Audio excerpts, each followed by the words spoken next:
What's up? What's up? Sorry, guys. I had some technical difficulties, and y'all can blame Ashley. It's his fault. I saw him on here. I'm blaming him. He's going to come back and say, not my fault. Your computer.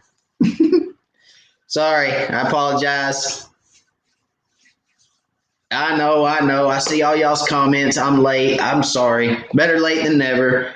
But I went to sign on and I didn't have any internet. So I had to reset my router, reset my internet, blah, blah, blah, all the good stuff. Anyway, we're live. We're here.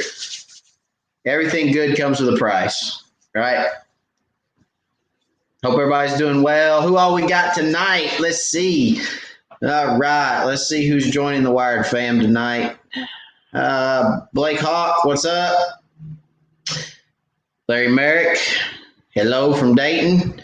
Crickwater Crappie, hello. Matt Scotch, hello. Buck Chaser, what's up? Sean Mitchell, Ashley Kofi. Ashley, it's your fault. I was on the phone with Ashley. We were trying to work through some stuff. Didn't really get anything accomplished.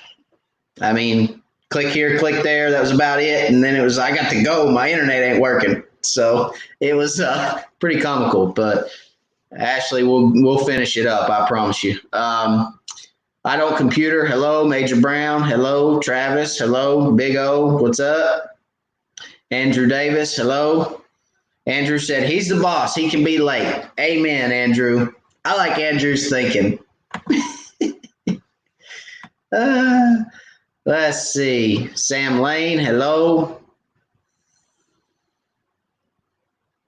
My wife said, yay, you made it. I was running around the house going, why is the internet not working? Laura, why is the internet not working? She's going, I don't know, but your son told you the other day it did that. You were supposed to call. And I was, I know, I'm sorry. So my fault. I guess I'm going to have to call and yell at somebody, and they're going to say, oh, well, due to downtime in your area, blah, blah, blah, high demand, blah, blah, blah. You know how they are. Okay. And what just happened? Something just happened. Where'd y'all go? Oh. My computer just freaked. It opened 3 screens. I must have a virus or something. It's because I was clicking on Google trying to get it open. I'm like, open up. Now these screens are popping up on me, my Google screens. So we're going to get this figured out here in a minute. Maybe I should get on earlier. Maybe that would be a good idea. All right. Aaron, hello. Good evening. Grant, hello. Welcome. Grant Bailey. John R., good evening. Ronnie Harris from Georgia, hello. Got Tracy Maxwell, good evening. Old Monroe County, I believe. South Parr from South Arkansas, hello.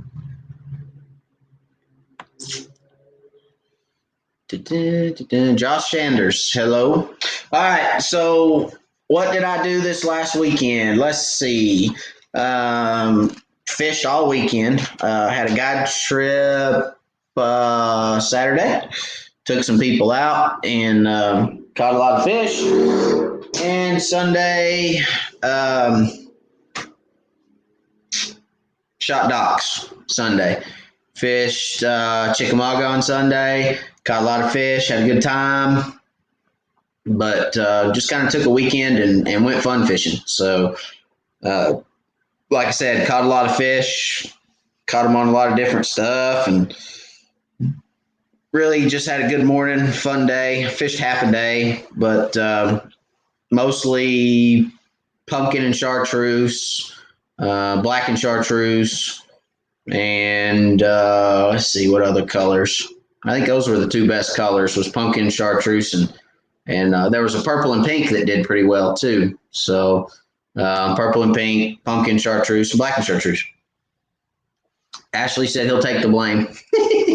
Nah, you don't have to. Use the internet. I am for outdoors. Rob from Canada. What's up? Oh, okay. Let me grab some bearing here. So yeah, fished Saturday, fished Sunday, caught a lot of fish, had a really good weekend. It was a lot of fun. Fish on Watts Bar are starting to stage on brush, post spawn pattern, deeper water, 18 to 25 feet, even caught a few as deep as 35 feet. So they're starting to move back out, starting to stage back up. A lot of lakes, take Tellico for instance, Tellico Lake, there is a lot of fish still sitting in the creek channels. A lot of fish that are just suspended kind of right at the end of spawn, just an early post-spawn pattern, just kind of moving back to the main lake. Those fish probably 2 weeks from now will be staged on brush in the main lake, but right now they're still in the creeks. And there's several lakes that they're like that, just suspended in creeks, post spawn moving back out.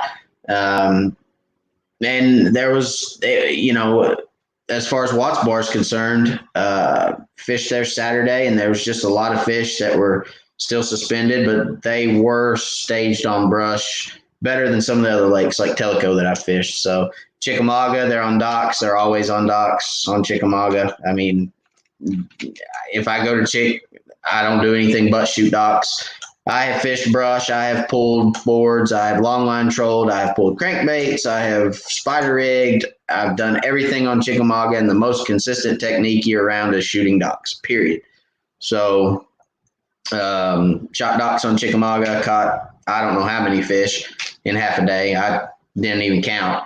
Probably would have lost count if I would have counted, but caught a lot of fish. So, a lot of short fish, a lot of decent fish too. Didn't catch any real big giant fish, but caught some 13-inch fish, some 12-inch fish, and then, a lot of 10.5, 11-inch fish. So,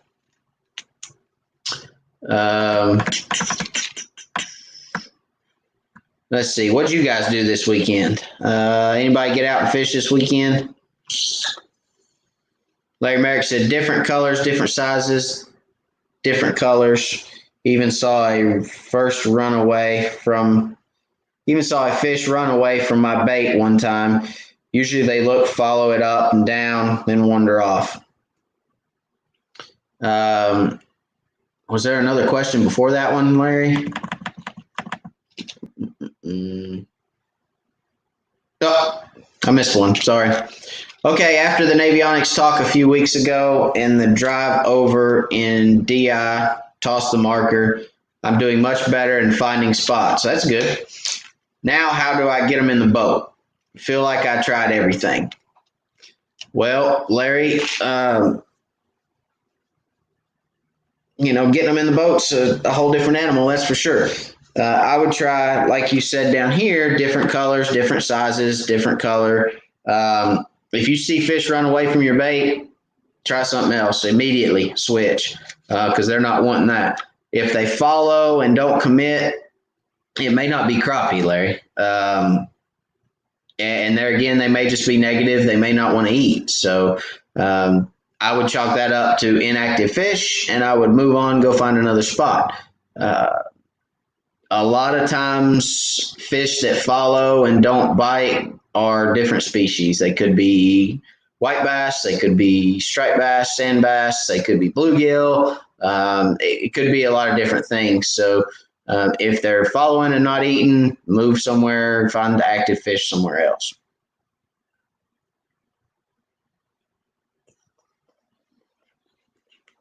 Sam said he got blown off by the wind. No, wind wasn't too bad for us where we were.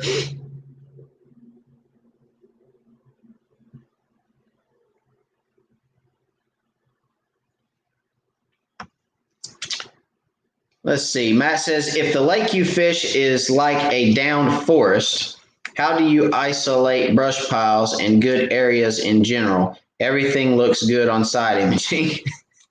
Well, Matt, what lake are you fishing? A downed forest. Do you have any areas that aren't a downed forest? And if you do not, then I assume there's probably fish are probably scattered. Typically, when you fish an area that has an overabundance of vertical structure, fish are going to be scattered. You're going to find one here, one there, a couple here, a couple there. You're not going to find fish that are just balled up typically. not to say you won't. I just typically you won't because there's so much structure. Fish can spread out. I would try my best, Matt. I mean, if you're in an area that's just like you said, a down forest, I would maybe try to locate an area that isn't and try to find some isolated structure. Take, for instance, Tellico Lake up in the river, up on Tellico. There's standing timber, and there is an overabundance of it up there. There's a lot of standing timber on the very upper end of Tellico. I don't even go up there. I won't go up there and fish. I have before, but I won't go up there ever again because what I have found is a lot of scattered fish, and you have to move, cover water to locate fish. And I'd rather find that isolated stuff.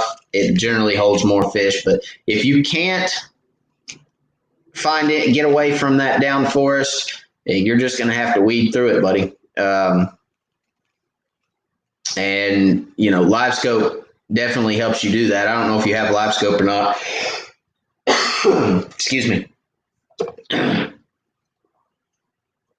don't know if you have live scope or not, buddy, but it would help you with weeding through that forest and or locating those isolated fish or scattered fish. That would be what I would do. That'd be my recommendation.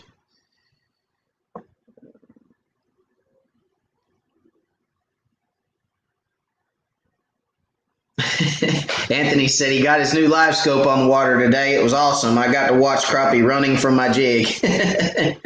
I've seen it before too, Anthony. No doubt. They will run. I mean, it's amazing. They will run away from a jig. If they don't like it, they'll run from it. So it's pretty neat. But just being able to see that is a step, Anthony, in being able to see fish, know what they're thinking, know what they're doing, just kind of pattern them. And if you use that color again, they run away from it. Chances are they don't want that color on that lake. So you can keep changing, and it gives you instant feedback right away of if what you're throwing is going to work or not. So it's good stuff.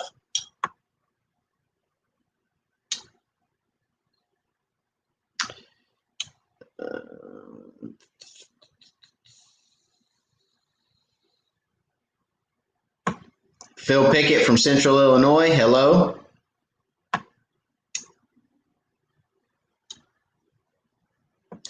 Aaron said he night fished at Harrison Bay State Park, caught 2 limits. That's pretty good right there. That's a good catch, Aaron. I'm unfortunately too busy to night fish because then I'm up to haul the next day and I'm dead the following day. So Travis said, I found a gym area on Navionics. It had 10 areas marked by someone else. I went to them all, lots of laughs. Someone marked their brush piles in 20 feet of water. You got to love Navionics, man. Hey, Navionics, it'll help you out, that's for sure. So we just told several people, I can't see how many people are on tonight, but we just told several people that Navionics has stuff on it. So, but yes, that's great, Travis.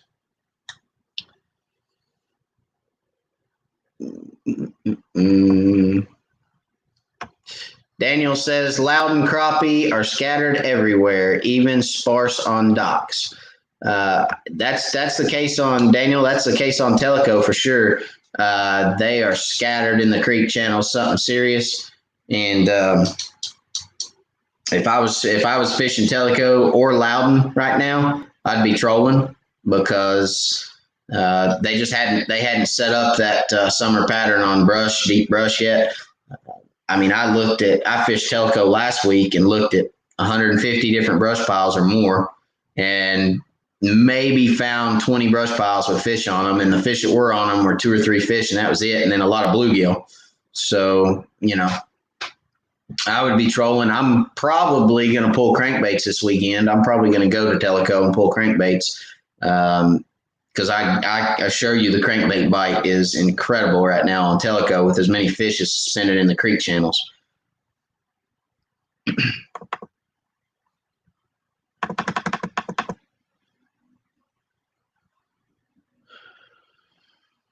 see. John, hello. John's just now tuning in. John wants some info, night fishing on Watts Bar. Okay. Night fishing on Watts Bar right now. I would probably find creek channel bends in the middle of the creeks. So take what's a creek on? Let's see, creek on Watts Bar. I've got one in my head and I can't think of the name of it right now. Take White's Creek, for instance. Halfway back in White's Creek, find you a good channel bend, creek channel bend. Set up on the edge, on the shallow side of the creek channel bend. Put your lights out and wait. That'd probably be what I'd do, because they're using those creek channels, so to move back out. So I've explained it before, but think of the main river like Highway 75. Think of your creek channels as your highways, and then think of your secondary creek channels, or your feeder creeks, if you will, as state roads. Crappie use that just like we use the interstate and the highways and the roads, just like we do to drive. They use those to move in and out of creeks, in and out of spawning areas. So early post spawn, you're going to see them coming out of those secondary creeks, and then they're going to hit that main creek channel, and then they're going to move out to the river channel. So they're going to use those to move in and out. I would find a good bend in the creek, and like I said, I'd get on the shallow side of it, and I'd put my lights out and wait if I was fishing Watts Bar. Bait on Watts Bar is very plentiful. There's enough bait in Watts Bar to feed every lake in East Tennessee. That's why the fish get so big. So that's what I would do if I was going to night fish on Watts Bar. I would probably go to Caney Creek, would be a good one. If I was going to night fish, it'd probably be in Caney Creek, and I'd probably hit one of the creek channel bends before you get to the bridge. Or I'd set up on the bridge. The bridge always holds fish. So that would be my opinion. That would be my decision. That would be my choice, and I hope that helps.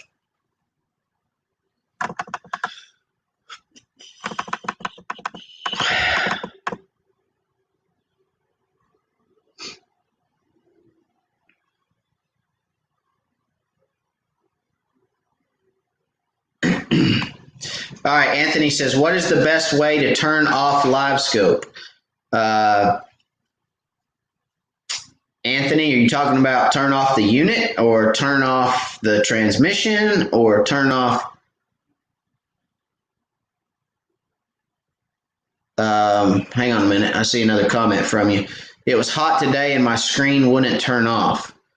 Not sure why your screen wouldn't turn off, but if you hit the power button once, it should pop up a little menu and say power off. You can power it off there.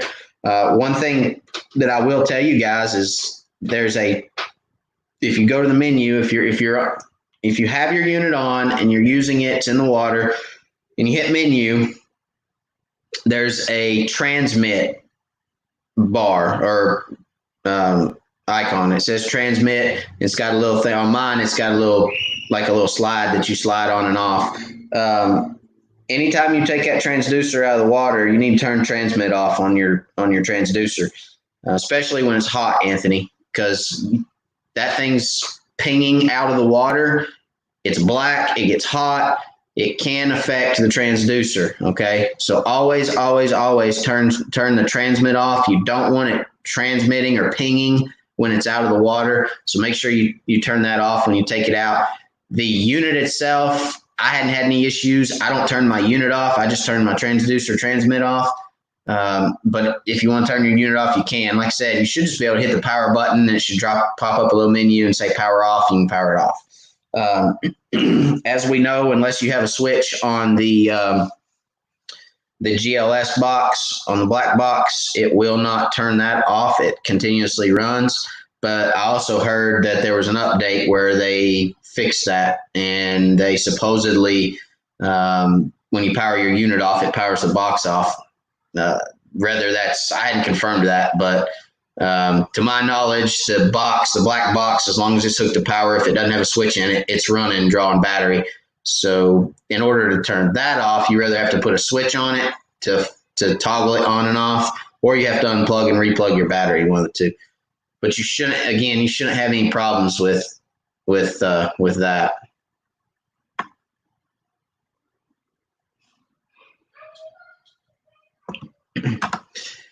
Phil Pickett said, last week you advised me when water is extremely dirty to move shallow, and you were correct. I found them in 7 feet of water on logs and caught the most in 2 hours that I ever had. Thank you. You're welcome, Phil. I'm glad you went and caught fish. That is awesome, man. I can't say anything more than you just did. So that is awesome. Thank you very much. I'm glad you went and caught fish again. And awesome job, man. Heck yeah. That's what this is all about, guys. I'm here to help you guys and hope it helps. And in that situation, it did. That is awesome. That is great. And thank you for coming back and telling me, Phil. I appreciate that, buddy.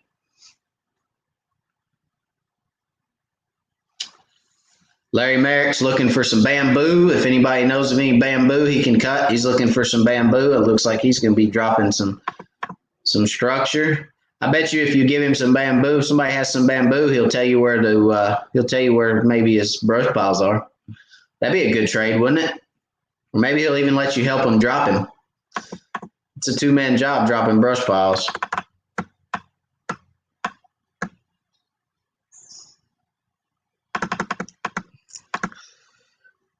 Daniel says, or asks, what crankbaits do you use?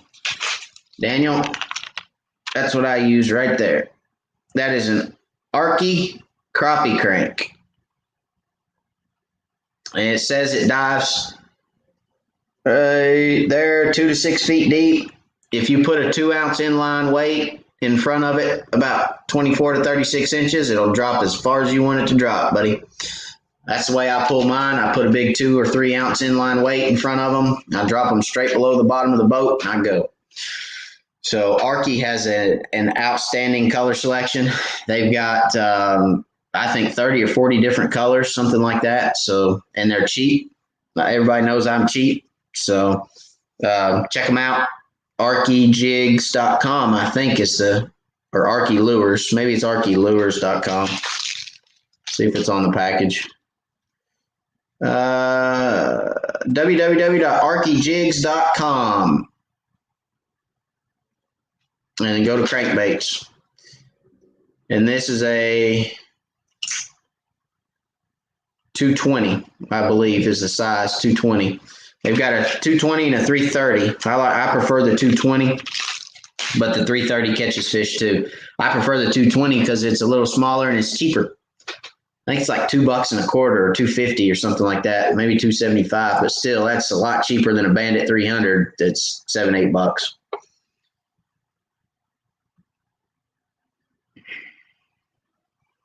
So Aaron asks, I'm in limbo about switching to braid for crappie. Any suggestions? Yeah, absolutely. So I have been experimenting with braid. For those that have been keeping up with the channel, you know, I'm a Vicious guy, 4-pound test, mono, high vis. I fish with Vicious, always have, 100% of the time. I shoot docks with 4-pound test. I fish brush with 4-pound test. I troll with 4-pound test. I do everything. I spider rig. I pull crankbaits with 4-pound test. So recently, I have also been experimenting with braid. I've been experimenting with the Bonehead B-Power braided line. This is 12-pound. Right? Yeah, this is 12-pound test. It's got the diameter of 4-pound test, and it's high vis. So same diameter, same high vis line. I like it. I like the feel. I like because it's so sensitive. I can feel everything with it. My dislikes with it, it doesn't cast well. It does not, with a light jig, it does not cast well. And I fish a 32nd ounce most of the time. So You know, it really doesn't come off the reel very well. It's not really great for dock shooting because of that. But if you can manage to get through that, it's very, very, very sensitive, and it's very nice to have that sensitivity. You can feel a fish breathe on a lure. And I mean, I can't tell you how many fish I've set the hook on and they didn't even have it in their mouth all the way, because I literally felt them when they came to grab the bait. I literally felt it, and I'd set the hook, and I can't tell you how many tails I pulled up that were ripped off. Let's put it that way. So there's positives and negatives to it. Am I going to be a 100% braid fisherman? Never. I'm never going to be a 100% braid fisherman. Now, I did mention earlier that fishing with braid, you can't, I didn't like it because if you get hung in a brush pile and you go to pull that jig out of a brush pile, you'll literally pull the jig up off the brush pile up off the bottom of the lake before your jig breaks out or straightens a hook or breaks off. Well, it won't break off. Braid won't break off. I haven't broke braid yet. So, you will literally move a brush pile before a hook straightens out, and it will spook every fish in it. So I don't like it for that reason. But recently I've also been tying my vicious 4-pound leader on the end of it. That way I can break it off, and you still have the sensitivity with the leader. The only bad thing is it's something else to tie. So if you break your leader off, you got to tie another one on. You know, it's another step. But I don't know. I have mixed emotions myself, I guess. So without going into a whole lot more detail, I'm still going to play with it, but I'm still leaning more towards my mono than the braid, just for me. So that's my 2 cents on braid.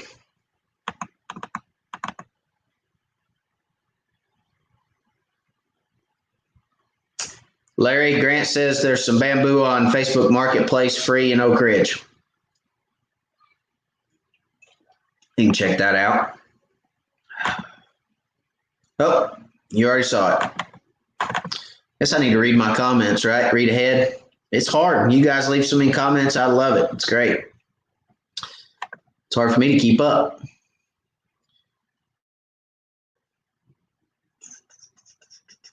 John, you're welcome, sir.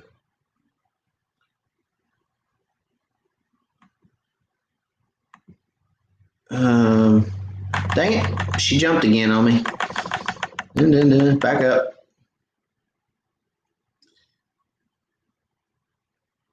Here's a good question. How deep were the docks you were fishing on Chick? Docks we were fishing were 3 foot to 15 foot. We caught fish in 3 foot of water, and we caught fish in 15 foot of water. So I think the location of the dock means more than the depth under it, Josh, to be honest with you, on Chickamauga. I would not ignore any dock on Chickamauga, period. I would look at every one. As long as if you can see the bottom, yeah, it's probably not going to have fish on it. But if, it's 3 feet plus, I'd look at it. Yeah, every one of them.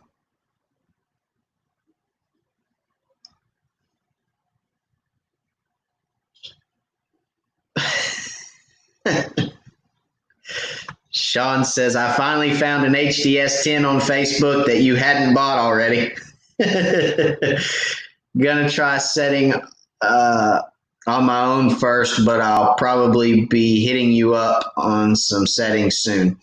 Yeah, just let me know, Sean. I'm assuming you probably did a search for HDS 10 and you probably got a bunch of posts back with my name in them. I am an HDS connoisseur, Gen 1s. If anybody out there ever has an HDS Gen 1 that they're getting rid of, call me, because chances are I want it. I've got several in the garage. So I figure if I can pick up units for $400 or $500, $300, I'm not joking. I bought one HDS 8 that is actually on my boat right now for 125 bucks out of Texas one time. So I'm always looking for a deal, always looking for them out there because I love them. They fit my eye, they work for me, and as long as I can get them, I'm going to get them and I'm going to put them up. And if one breaks, I'll put another one on the boat. So that's me. But I'm glad you found one, Sean, that I hadn't bought yet. And if you ever want to sell it, call me.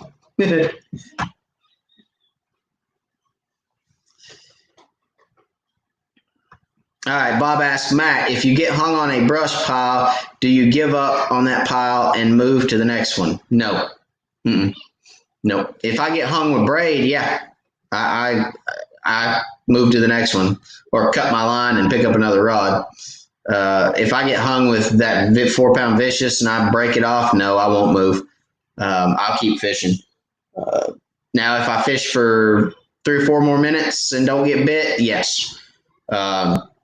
But typically, if you get hung on a brush pile and you can break it off fairly easy, the way I break off is I point my rod. I'll grab my reel. I'll grab the bail of my reel. I'll reel up first, get good and tight. Grab the bail of the reel, point the rod straight at where I'm hung up, and just pull straight back. Generally, I do it quickly. So I'm not afraid to break a jig off. I won't try to rattle one out or throw a jig knocker down or anything like that. I break off, retie, go the next jig, and cut my losses. So that's how I break off. I seem to do fine with that. I catch fish sometimes, and sometimes you won't. Sometimes you'll hang up and not catch another fish. Generally, though, if you get hung up in the brush pile, there's probably not very many active fish there. Because if that jig falls down to the top of that brush pile and a fish doesn't grab it, then chances are there's probably not very many active fish. There could be a couple active fish in there, but you find the right pile, your bait will never make it to it. So let's talk about gunnies for a minute. In Maryville, for those that don't know about gunnies in Maryville, I went by there actually the other day, and they have gotten more shipments in. They've got more stuff, and he told me there's more coming. So they got more rods, they've got some reels coming, or in. I think he said they were in. Yeah, I think he said they were in. So they got reels, they got rods, they got all your apparel, your shirts, your hats, your hoodies. They've got bonehead tackle, crappie magnets. They've got jiffy jigs. They've got light wire hooks. For those that were on last week, I talked about light wire hooks from Curtis Hobbs. They're great. They've got them at Gunny's. Gunny's is going to be a spot that you have to see. It's going to have all the good baits, all the good colors that work in our area. And if you have not been to Gunny's Crappie Cove, is what they're calling it, and it is in Gunny's Firearms in Maryville. So they're going to have firearms on one side. They're going to have the Crappie Cove on the other. Best of both worlds, hunting and fishing. So go check them out. And if you tell them that Wired for Crappie sent you, you get 10% off at Gunny's, okay? So for those, I've talked to a lot of people that have already went by there, and they were really pleased with it. And you guys need to make a trip back because they got more stuff in there now to go see that. So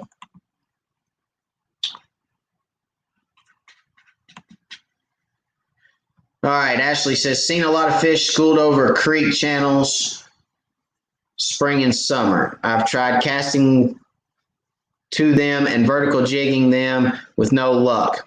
How would you target those fish, or just look for structure fish? If you're casting to them and vertical jigging and they're not biting, they're probably not crappie. They could be small stripe, small white bass, or actually they could be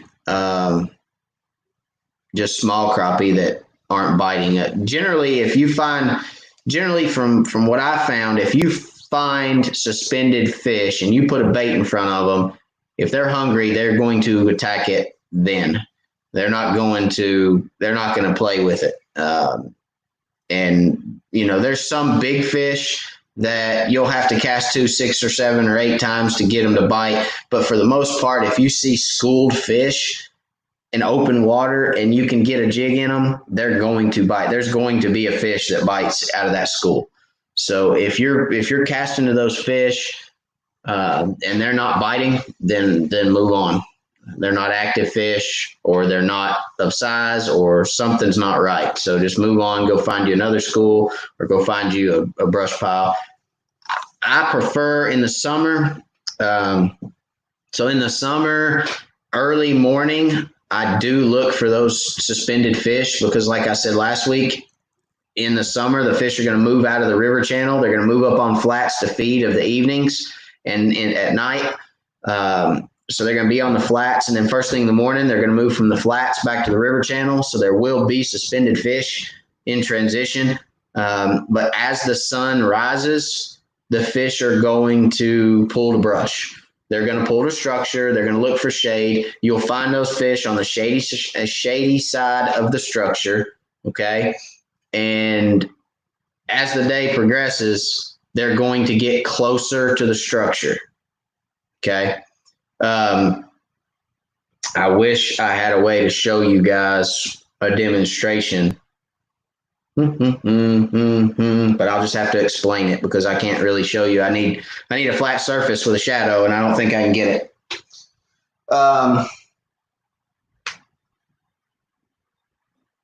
Yeah, I don't think I can get it. So I'll just explain it. If you have a tree, okay? If you have a tree in the lake and it's, say, 9 o'clock and the sun's here, all right, it's going to cast a shadow across the back side of this tree. That's going to be a fairly long shadow with the sun here, okay? As that sun, and you hear anglers all the time say, I leave the lake at 10 o'clock because they quit biting, or I leave the lake at 11 o'clock because fish won't bite. Not true. But when they're catching those fish on a brush pile, or they're catching them suspended out in the creek channel, okay, at 9 o'clock in the morning, that's because the sun's here and it's casting a big long shadow and the fish are off the brush. They're easy to catch. Get where I'm going with this. So again, you've got that same tree. Here's 9 o'clock. And it starts to get 12 o'clock. Okay, where's the shadow? Straight underneath the brush pile, right? Then it starts getting over here at 3 o'clock and 4 o'clock and 5 o'clock. Well, actually, that's probably 6 o'clock in the summer. It starts casting a big shadow again. Those fish will pull off that brush pile and they'll sit in that shadow, right? So as the sun rises in the summer, the closer you're going to want to fish to brush. As the sun starts falling, you're going to start finding fish that are around the edge of the brush in the shadow. So I hope that helps for summer fishing. My uncle was the worst about it. He was the world's worst. We'd go fish somewhere and we'd be let's say we'd be long lining in the morning and it got to be 10 o'clock. He'd say, well, that's all we're going to catch today. Let's go home. I'm like, no, I'm not going home. I got fish to catch. Let's go fish some brush. And he'd say, you can't catch fish on this lake after 11 o'clock or 10:30 or whatever he'd say. So, and we'd go fish brush and we'd catch fish, or we'd fish right underneath the dock in the shade and we'd catch fish. You gotta follow the shade. Fish will follow the shade in the summer. They're just trying to get out of the sunlight.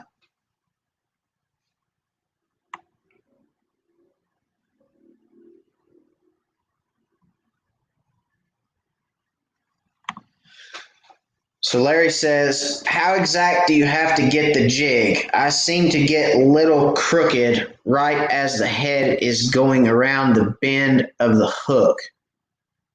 Slow motion demo. How crooked? The jig. I seem to get, what do you mean, Larry? I'm missing that question, buddy. I'm sorry. What do you mean? How exact do you have to get the jig?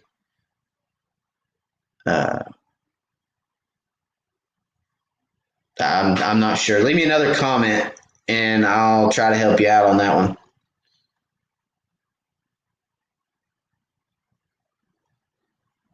Travis says he doesn't like pulling crappie cranks. I catch too many largemouth bass and sand bass. Well, that's the fun part of it, Travis. You don't know what you're going to catch. You may catch largemouth. You may catch stripe. You may catch striper. I've caught walleye. I've caught sauger. I've caught about everything pulling crankbaits, but for the most part, I catch crappie. But I don't know. It's kind of fun. You never know what you'll catch.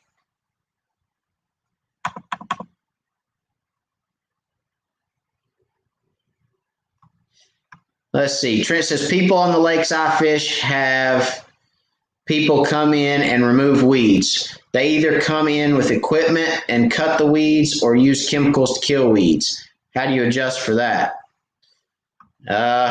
Well, Trent, be honest with you, we don't have, I mean, we have some weeds down here, but not a whole lot. And the weeds that we do have are in very shallow water, which fish typically don't get in because the weeds that we have only grow during this summer for the most part. They pretty much kind of die off during the winters.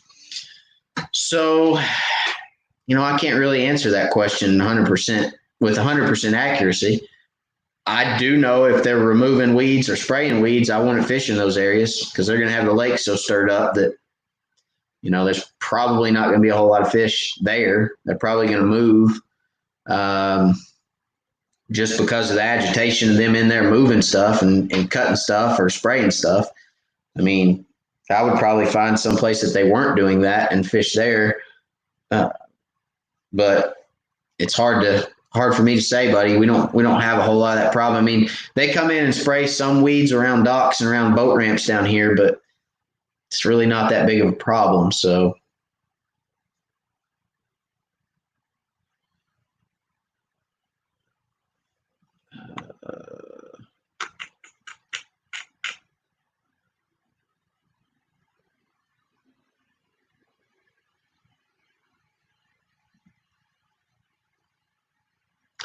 Sam asked, do you always tie a leader on your braid? No, not always, Sam. If I'm vertical jigging, fishing straight up and down, if I'm fishing for suspended fish, I would not tie a leader. If I'm casting or fishing brush piles, then yes, I would tie a leader just so that when you get hung, you can break your jig off without really agitating the brush pile. Travis said, braid for casting seems like it sticks in the spool. I use mono for casting and braid on my vertical jigging rods. That's what I'm seeing too. I just hate, man, I really hate that it won't cast well though, Travis, because I really, really would like to be able to fish brush piles and be able to utilize the sensitivity of it for casting. Now, I have heard from another guy that it's called Ardent Gliss. It's like a braid. It's got the strength of braid, the small diameter of mono. It's kind of got a cross between mono and braid. It's called Ardent Gliss. It's almost like, and I felt some one day, it's almost like dental floss. It's got like a coating on it. I'm not sure what it is, but it feels like a dental floss. I don't know. I'm told that it casts really well and acts like a braid. It's got the sensitivity of braid. So I don't know. I may try some of that and see, but I don't think they have it in a high vis, and I really like high vis lines. So that it seems like you can't find anything perfect, I just keep playing with it, and maybe I'll try some of that one day and let you guys know how it works. But I think it's a little pricey too, so I'm not really excited about going out. I'm one of those guys that likes to re-spool a lot. I re-spool a lot. I'll probably re-spool 2 or 3 times a month. So I don't know. I don't want expensive because I don't want to have to re-spool all the time. I mean, I could back it and just use, a minimal amount of it, but I don't really want to do that either. So I don't know. We'll see.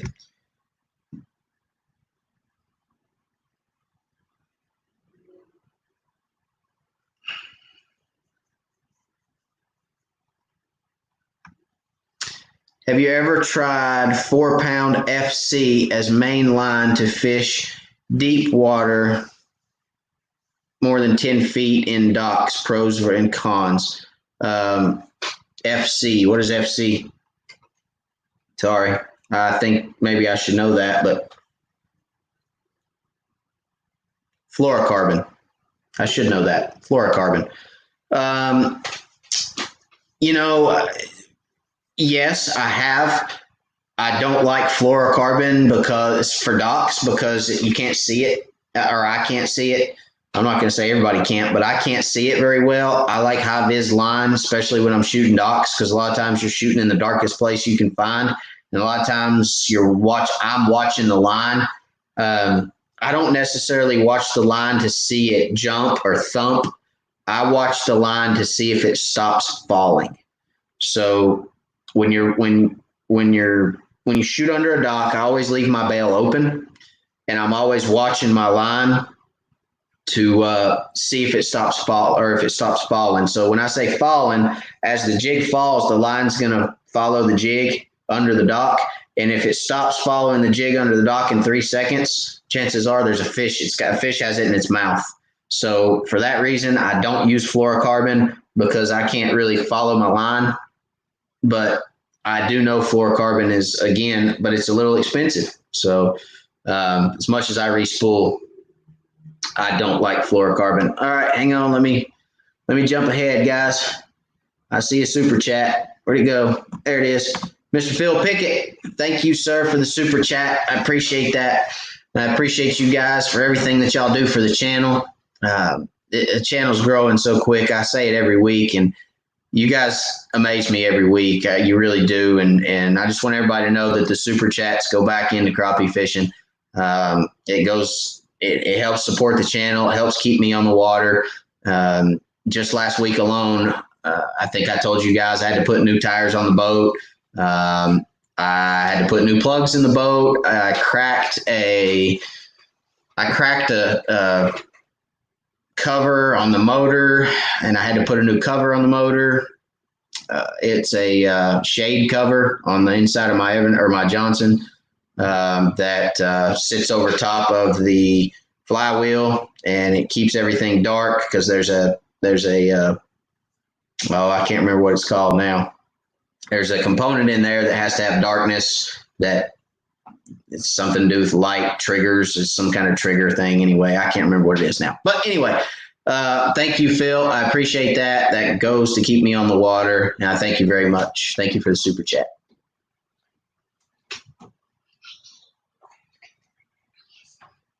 What?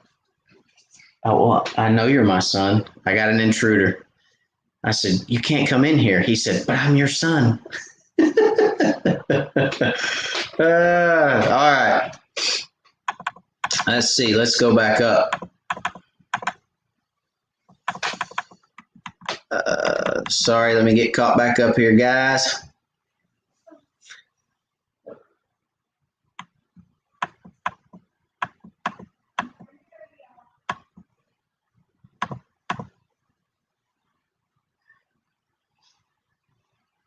Let's see. William Pettiford, welcome, buddy. Hello. Hope you're doing well. He says, you are getting good advice. Let's show Matt we thank him by hitting the like button. Yeah, guys, if y'all don't care, smash that like. Thank you, William. I appreciate it, buddy.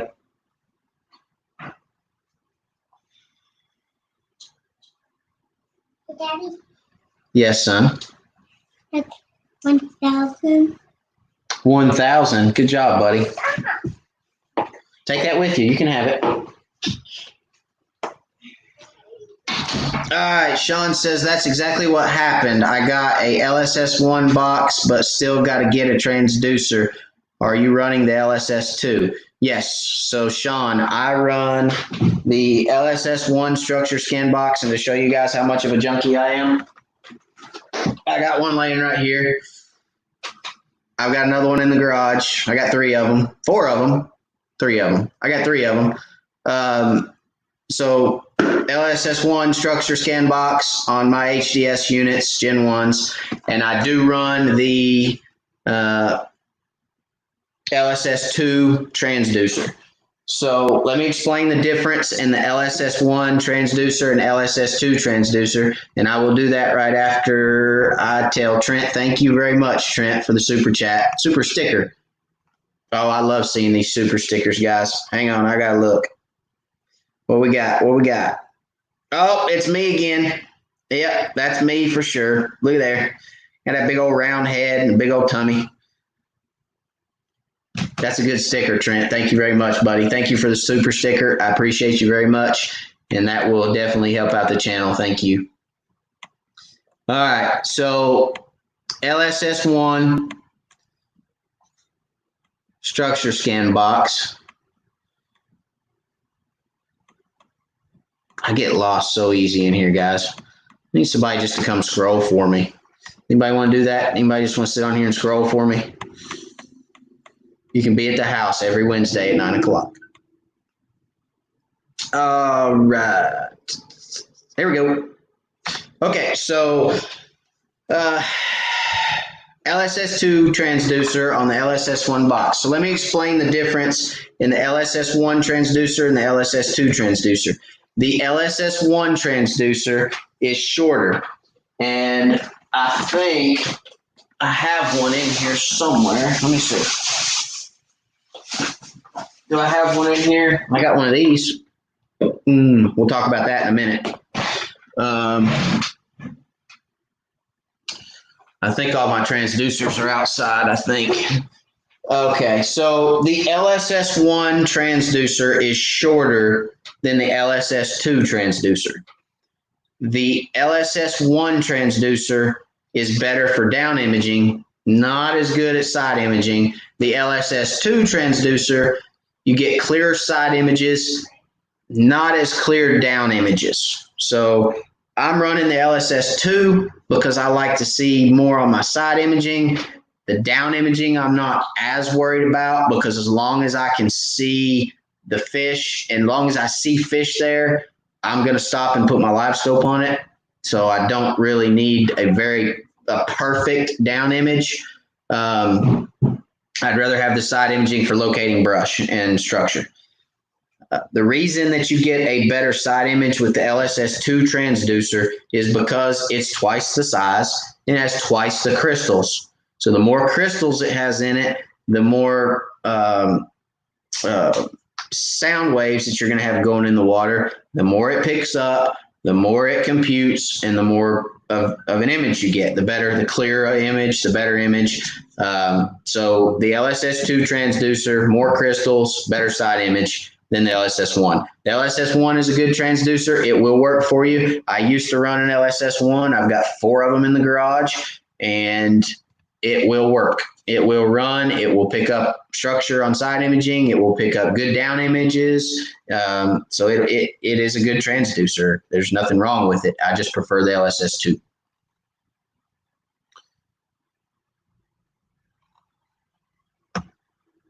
Anthony asks, what trolling motor are I think you looking at getting? I set the anchor on my XI5 today and just started spinning in circles. Time to switch to Minn Kota. So I'm looking at getting the Ultrex. I have narrowed down my search and I have made up my mind to an Ultrex. So I'm going to be getting the Ultrex at some point, sooner or later, which is probably sooner, because I'm tired of my Tarova and I want to spend the money. So we're going to get the Ultrex as soon as we can find one and get it in. I've got a guy, to go back to that, I've been talking about the whole US2 transducer versus the new Big Humminbird mega imaging transducer and my efforts to find a 60-inch shaft in the US2. I've got a guy that thinks he can locate one. He's trying to find me one now. So hopefully he'll get back with me soon, and hopefully he'll find one. We'll see. So Blake Hawk says reels are ordered but not in, Matt. Hoping next week. So Crappie Cove should have some reels at Gunny's next week.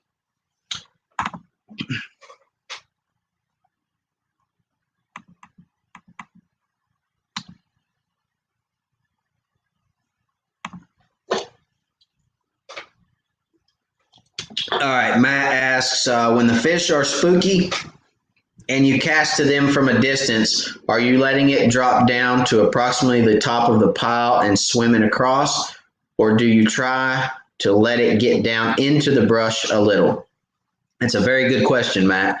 So the way I like to fish brush casting, if I pull up on a pile and there's fish there, I know there's fish there. My first cast is going to be past the brush pile. Okay, I want to go 10 or 15 feet past the brush pile. I want to let it sink down probably about 2 feet deeper than the brush pile, and then I want to reel it back across. So I want to reel it by going 2 feet down, because as you reel, that bait's going to rise in the water column. Okay, so a slow, steady reel that comes just across the top of the brush without stopping the bait. That's going to tell you how active those fish are. If the fish are active, they're going to hit that bait. They'll come out of that brush pile and they'll hit that bait. I've seen them run 4, 5, 6, 7 feet to hit a bait. Active they are. So that's my first cast. My next cast is going to be a pitch just on the back side of the brush. I'm going to let it sink to the top of the brush pile, and then I'm going to bounce that jig, okay, just like that, across. Let's say that wired for crappie down there, and I'm assuming you guys can see that, is the brush pile. I'm going to bounce it just across the top of that brush, just like that, all the way across, okay, and see if one comes out after it. Then, if that doesn't work, and I know there's fish in that brush pile, I can see them moving around, I can see fish, I know there's fish there, yes, I will let it drop in the brush. I do not try to insert a jig in the brush pile the first cast, because if you get hung, you stand the chance of spooking fish. So I try to work the edge of the brush pile before I drop down into it. If I can't get them to come out of it, yes, I will sit right over top of the brush pile. As long as it's deeper than 10 feet, I'll sit right over top of it, and I'll drop a jig down in that brush pile and try to catch those fish out of that brush pile. And a lot of times you can catch those fish out of that brush pile by dropping down over top of them if they're not coming out. So, but you will get hung too. So it's just kind of one of those things where you try to, it's process of elimination. But generally 4 to 5 casts or drops, I know if those fish are active, if they're going to strike. If they're not, I'm gone. So hope that answers your question. I just saw another super chat. Let's see who it is. Oh, a super sticker. Bart Green. Thank you, sir. Thank you for the super sticker. I appreciate that, Bart. Man, that one's even better. That one's pretty cool right there. Hey, I don't know if you guys can see the super sticker, but do you see the resemblance? If you can see it, I know you see the resemblance, okay? That's pretty good. Thank you, Bart. I turned my hat around backwards like this. My 4-year-old tells me I'm a dude. He says, "Look, Daddy, you're a dude." I said, "Yep, I am." Thank you for the super sticker, Bart. I appreciate that, buddy. Thank you for supporting the channel. I really, really, really appreciate you guys. All right, let's roll back up. Sam Lane. I seen another one. Where'd it go? Oh, I seen it on my phone. It ain't popped up on here yet. There's a lag on my. Oh, there it is. About that long of a lag. Thank you, Sam, for the super chat. Fishing is breaking me this spring, but as Richard Jean, the fishing machine, says, fishing is good for you. That's right. It is. Thank you, Sam.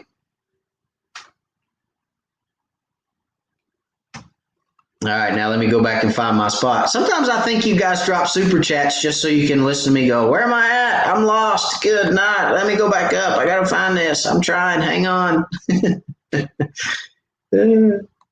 There we are. I found it. Uh-oh. Josh says, I just ordered an Ultrex.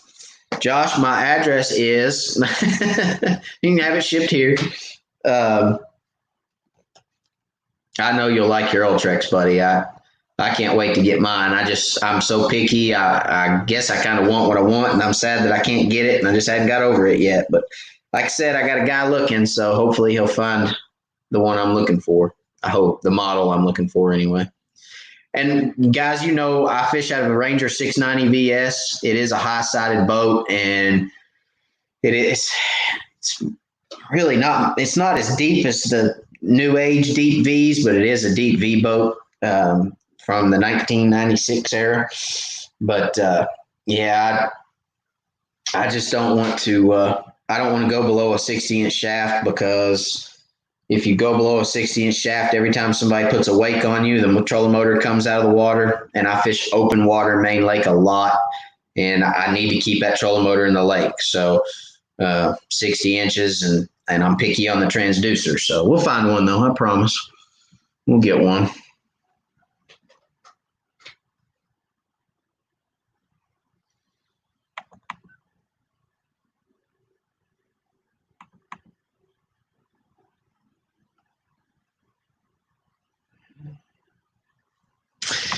Kip said, true, true, true. My fish become stacked and concentrated when the sun is up. Most of my spots load up around noon, and it's game on.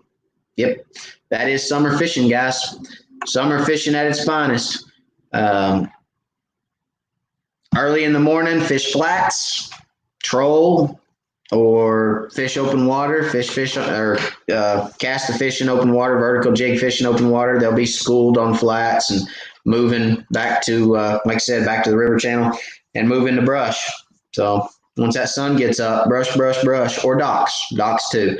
Docks throw shade just like brush does. And typically, there's more shade on the dock than there is brush. But I find in the summer, fish flock to brush because they can find it in deeper water and cooler water. They can find that depth they want, and they like brush. And a lot of times when they're on the flats on the main river, some of the lakes that I fish, there's not a whole lot of docks to choose from, so they'll flock to brush for sure.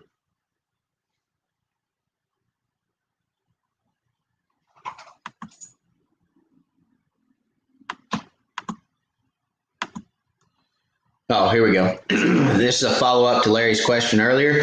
I know you want the body straight on the shank and the hook to come out the butt of the plastic. I start off good, then get off course as the head of the plastic goes around the bend of the hook. All right, so let me grab a hook and a body. I'll be right back. Let's see.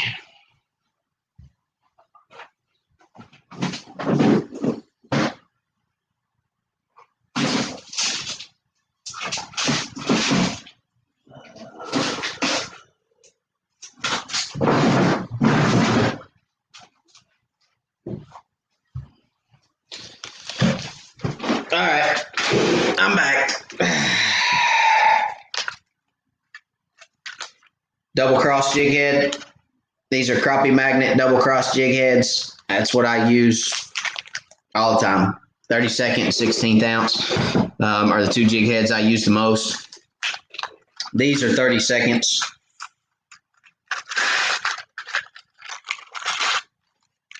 In chartreuse. Everybody knows I like chartreuse. It's my favorite color. I'm a chartreuse nut. So there we go. Double cross jig head. The thing about the double cross jig head, and I don't know if you guys can see that. Let me get it where you can see it here. It's got two barbs. It's got a little barb on this side and a little barb over here on that side. So it's got a dual barb system and keeps the bait on the hook really well. For this demonstration, we are going to use a crappie magnet. Okay. So the most important thing, in my opinion, about fishing a bait, Larry, is to keep that jig as streamlined as you can on that hook.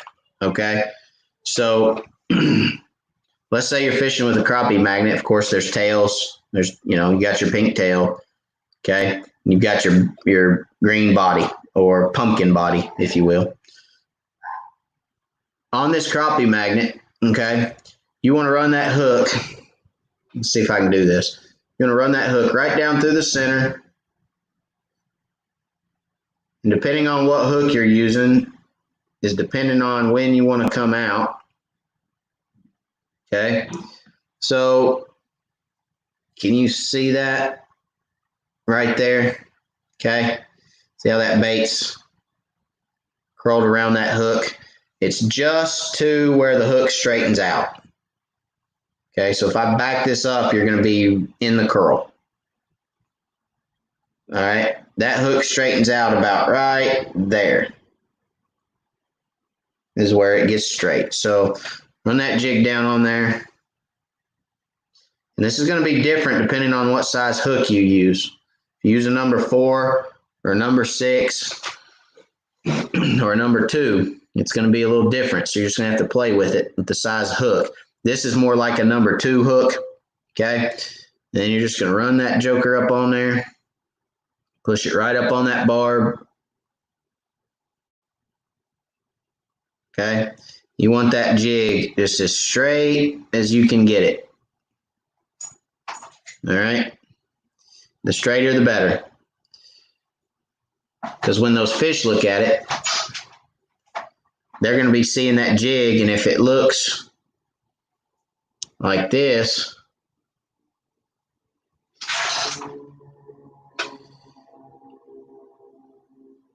you know, that doesn't look very natural.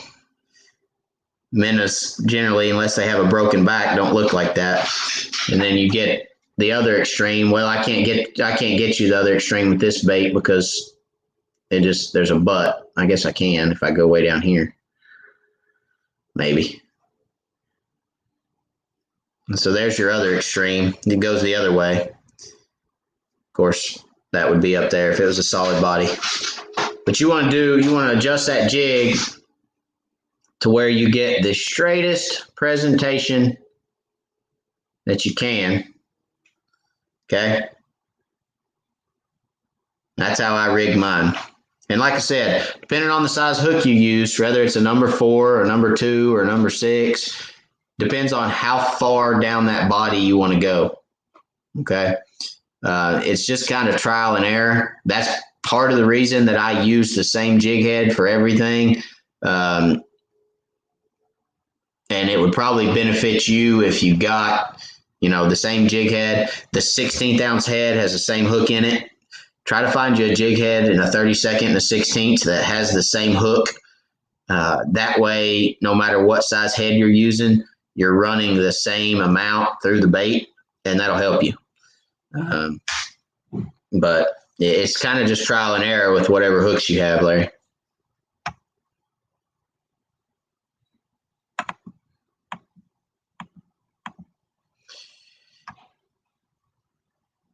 Vids out Mike. Tugline makes a coated braid called Supercast. It doesn't stick and casts like mono.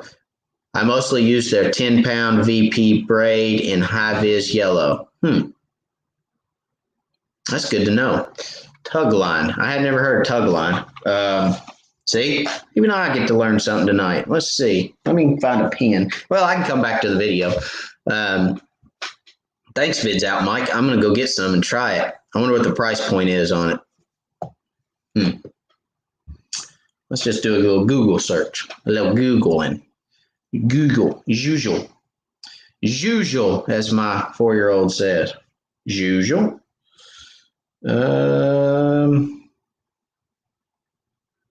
What's it called? Supercast. Tugline Supercast braid.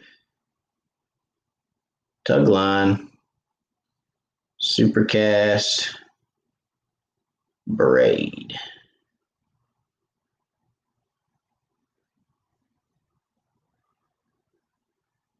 Dun, dun, dun, dun, dun.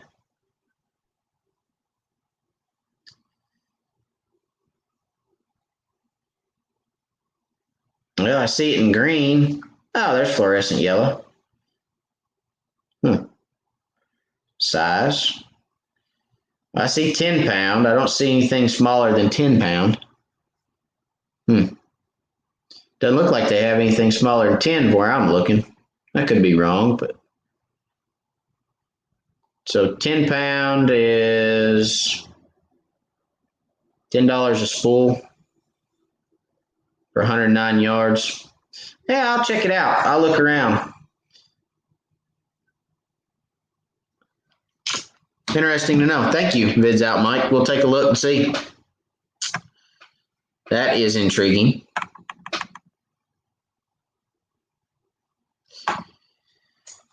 Let's see. Kip Wright. Matt Scotch on fork. Look for laydowns next to stumps that are just under the water. I stay away from most visible stick-ups above the water line, even in standing timber. No live scope. That's very good advice, Kip. So Matt, I think he's referring to your question about a forest.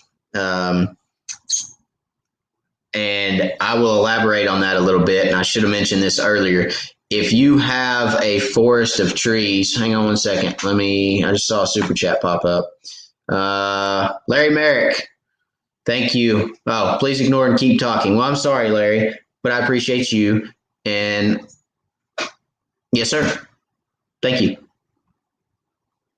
So let me go back up.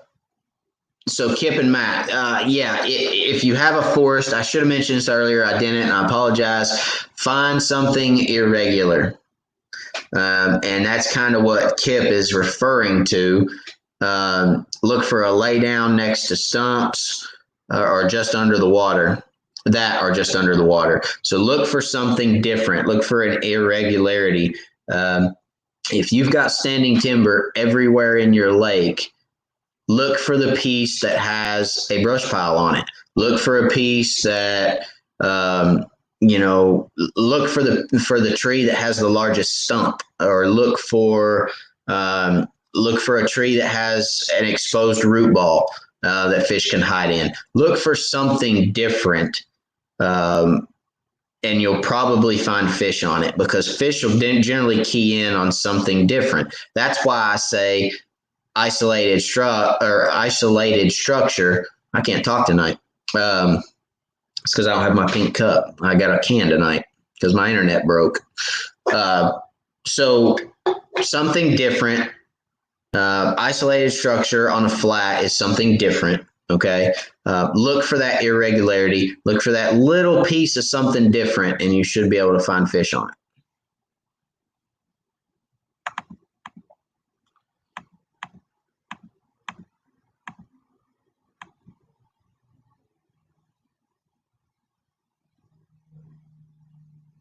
Sean Mitchell, amen. Get rid of that wireless pedal you got so you don't hit that button next time. Lots of laughs. Sean knows. Sean hit the button. Sean was in the boat with me. Sean knows. That button sucks, okay? That continuous button on the Terova sucks. And you can't walk around on the deck without hitting it. It's mandatory that you have to hit that thing when you're in the boat. It's just horrible. So that was the worst placement of a continuous button that I've ever seen.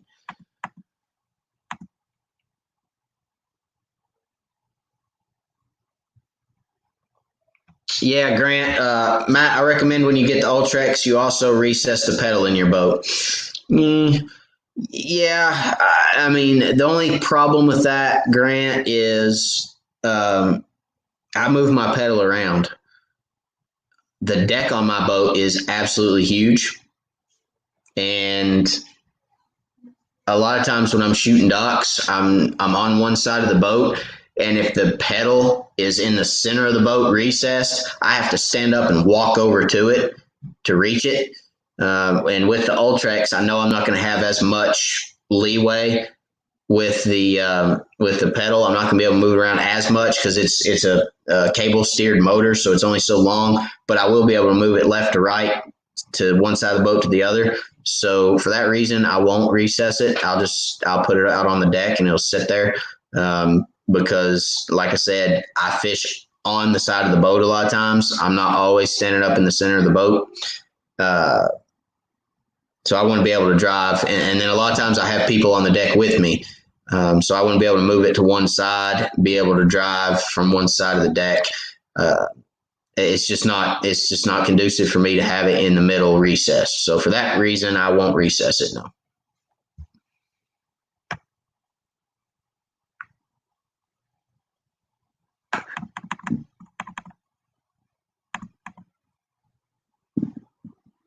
All right, Matt Scotch. Follow up on the casting. Follow up to the casting to brush question. Any certain baits best?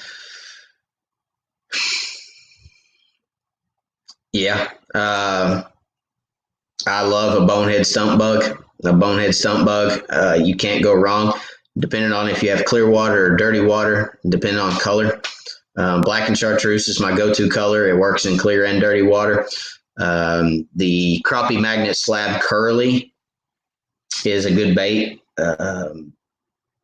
It's a curly tailed bait, and if you're casting to brush and casting and cranking, if you will, or a slow steady retrieve, you've got a lot of tail action on that bait. Fish will see that a lot of times and come up out of a brush pile after it. Bonehead, the stump bug, is a great bait for, like I was talking about, bouncing it across the top of the brush. For those who know me, I do not use Bobby Garlands. I don't have anything against Bobby Garlands if you use Bobby Garlands, but for me, Bobby Garland is not my bait of choice. And the reason is because you can only catch one fish on them and they're done. They're just, I can catch, you can take a bonehead stump bug and you can catch 45, 50 fish on it and it still looks like it came out of the pack. And that's no joke. And anybody who uses a stump bug or a bonehead bait will tell you the same thing in the comments. They are durable. They will catch fish after fish after fish after fish. The only thing that'll tear them up is if you tear them up with a pair of pliers trying to get them out of fish's mouth. That's it. Crappie magnet's a good bait. It's the same way. It's very hard to tear up a crappie magnet. They're great baits. They are very close to the stump bug. As Scott and I talked about when we were on. And then another bait that I like fish and brush with would be casting or bouncing, either one, would be a jiffy jig. So that's got a plastic body with a marabou tail.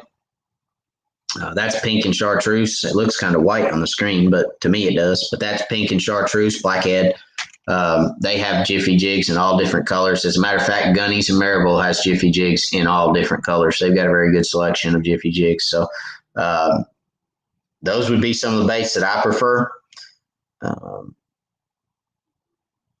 And like I said, I mean, chartreuse, anything with chartreuse, blue and chartreuse, red and chartreuse, black and chartreuse, purple and chartreuse. For our area, for East Tennessee, I like your monkey milks. That's what Bobby Garland's color is. Everybody seems to remember or know that one. But Bonehead makes one similar. Crappie Magnet makes one similar. Crappie Magnet has a show enough chartreuse, they call it. It's like a clear silver with a silver sheen and a chartreuse tail. It's a very good bait. So those would be some of the colors that I would probably use as well.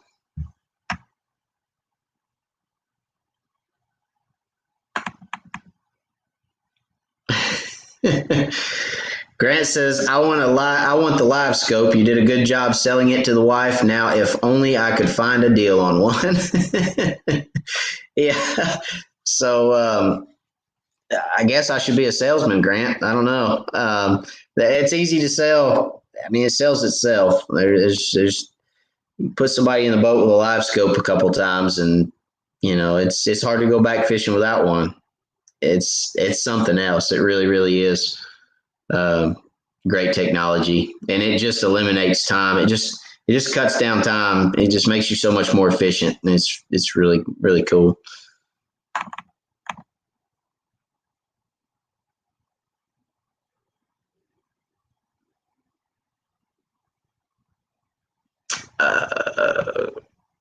Sam says, what exactly do you mean by flats?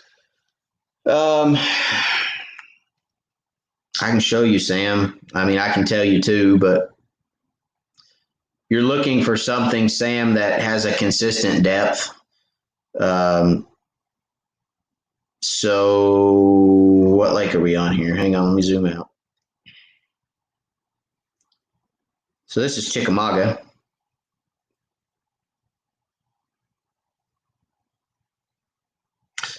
All right. So this is the Chick. Obviously, you can see the main river channel. I know this is hard to see. I'm sorry. You can see the main river channel here. Okay. And then over here, you can see, let me get the lines in. See where it says flooded timber right there? See how those, doink, oh, hello. Right there on that 6 foot where it says flooded timber. You see how far apart those lines are? That's a flat adjacent to the river channel. That would be my example of a flat off the river channel. And again, that's Chickamauga. But that's what I'm looking for early mornings in summer when I want to go pull crankbaits or try to locate fish that are up on those flats feeding. And I'm generally looking for, again, 18 to 25 feet of water, somewhere in there. They will get shallower. You can go find some 12 to 15 foot flats, and you can find fish on those too in the early morning. But for the most part, I'm trying to find those, at least 15 to 25 feet, somewhere in there. They're generally going to be suspended on those too. They're going to be, 8 to 10 foot down probably. For the most part is where I generally find them at. You can find them as shallow as 7 feet, 6 feet, 7 feet. And then you can find them deeper than that too. You can still find them down there at that 14, 15 foot depth. It just kind of depends on the cloud cover, depends on how sunny it is that day, depends on, it's just some different things that the pressure, whatever your barometric pressures are. If you have a real low pressure, sometimes they'll be a little higher. And if you have a real high pressure day, sometimes they can be lower. Just depends.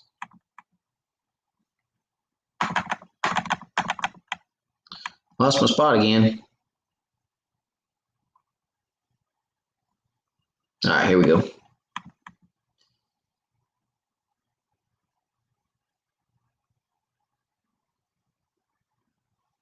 Josh says there's anyone else having trouble with chat?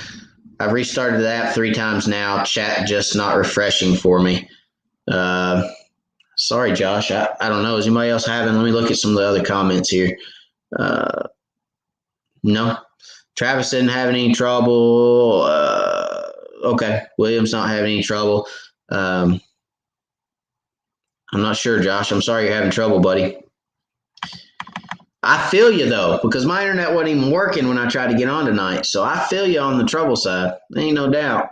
It sucks.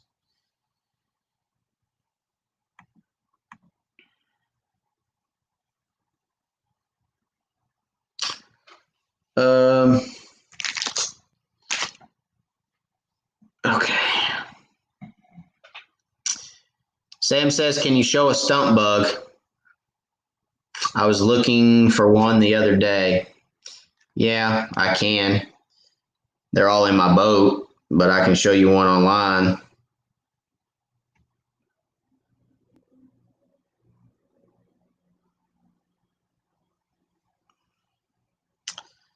Sam, they're made by Bonehead Tackle, boneheadtackle.com. And you guys can buy them at 15% off with the discount code Crappie 2020. And that is what they look like.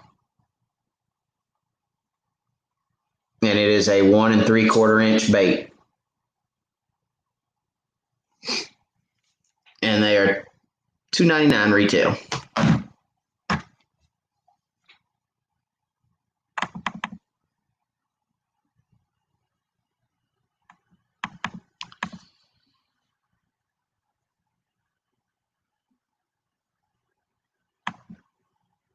Let's see.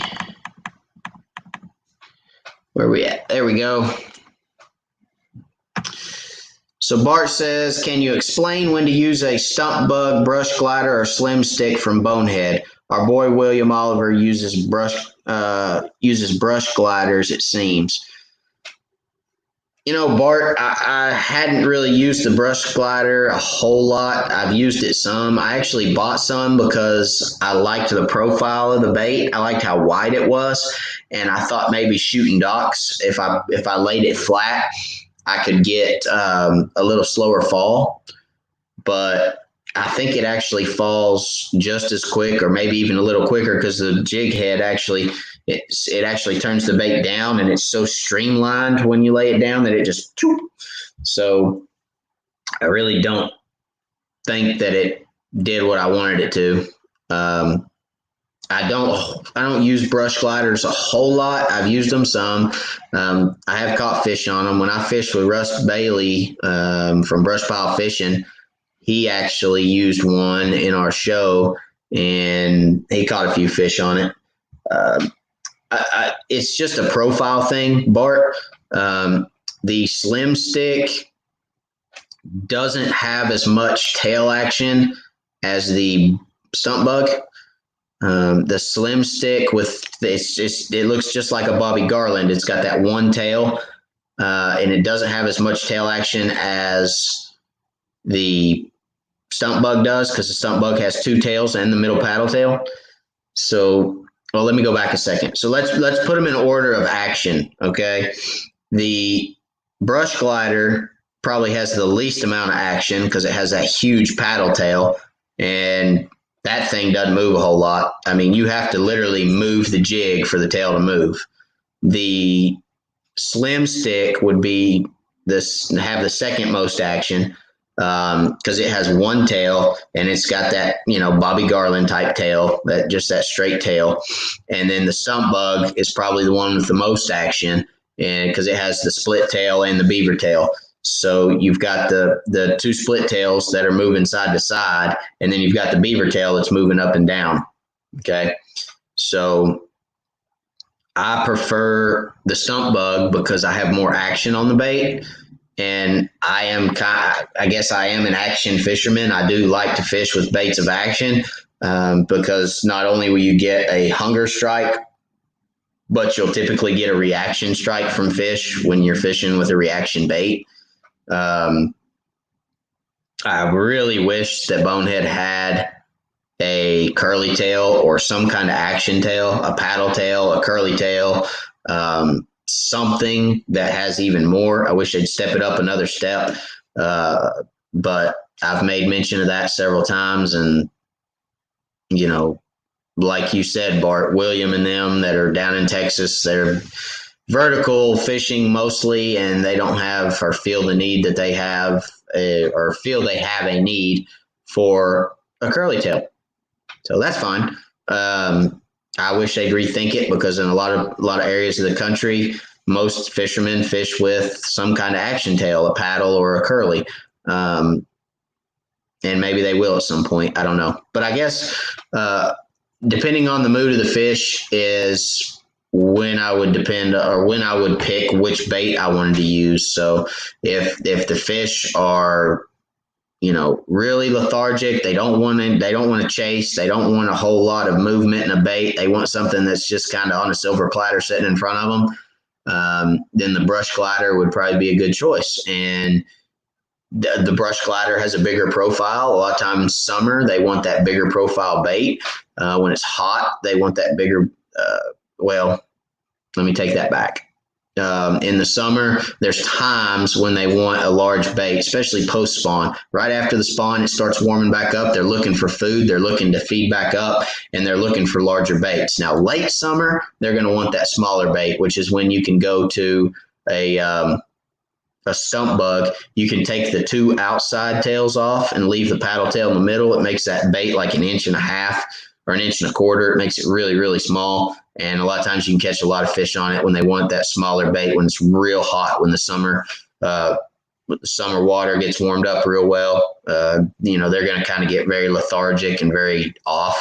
Live baits are real good in the late summer, but also smaller profile baits are good in late summer. So, and then the Slim Stick, if they don't really want it sitting still, but they don't really want to chase, and they just, they kind of off wanting something in the middle, then your Slim Stick would be good. So hope that helps.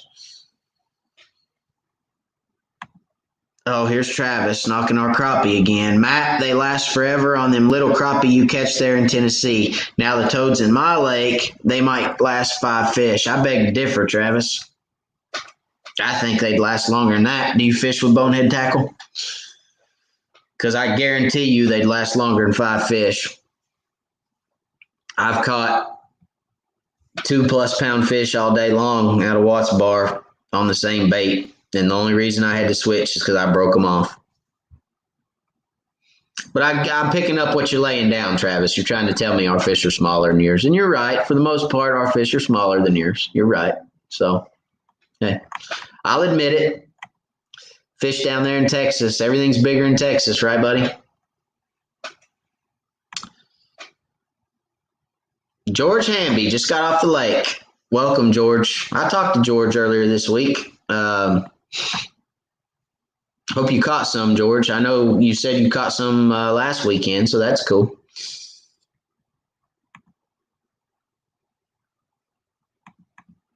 Nope. Golly, I think I'm hitting something, making it jump.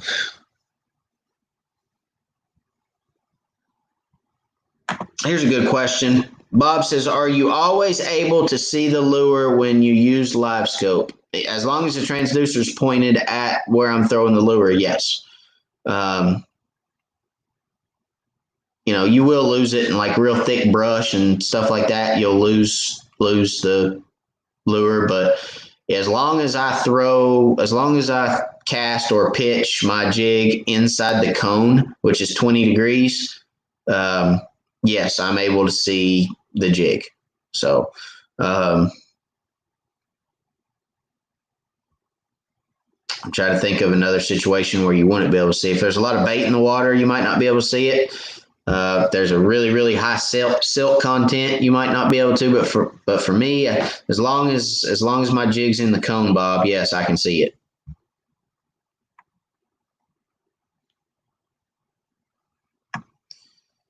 Martin says, I see you like 4-pound line. Me and my ultralight buddy like high vis gold strand 4-pound for ultra sensitive crappie and sauger fishing.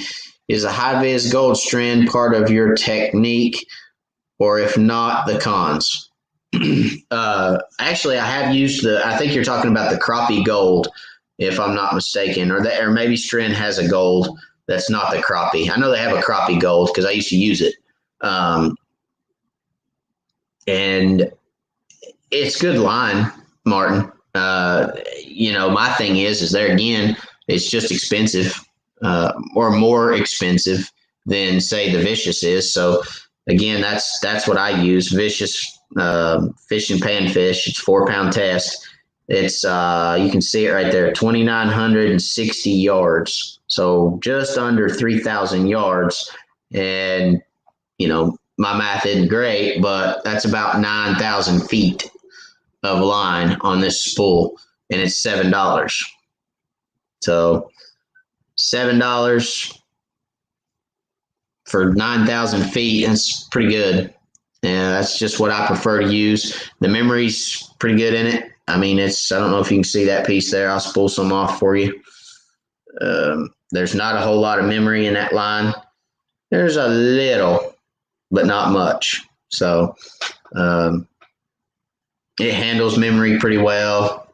If you go out shooting a docks for a whole day, you do need to, make a good long cast in between every other dock or something like that, and get the line re-spooled on the reel good. Because shooting docks, when you're skipping jigs across docks, a lot of times the line comes off quicker than the jig does when it's hitting water and all that good stuff. But I guess I don't really have any cons to the Stren Gold, other than it's more expensive than the Vicious. That's probably it. I mean, I liked the line, and it performed well.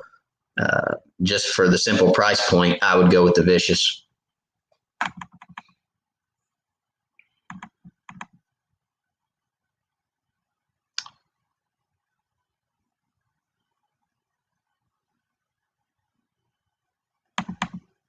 So Sam asks, when I troll, how do I keep my jigs at the right depth? Speed, Sam. Having a GPS in the boat and monitoring your speed. That's how you keep your depths or your bait at a consistent depth. So if you make a cast out behind the boat, and you're pulling your jigs at 0.8 mile an hour, you make a good cast out the back of the boat. A lot of people use line counter reels. I'm too cheap to buy line counter reels. So, a good cast out the back of the boat. And then, say you're pulling 0.8 mile an hour, just keep it at 0.8 mile an hour, and you should be fine.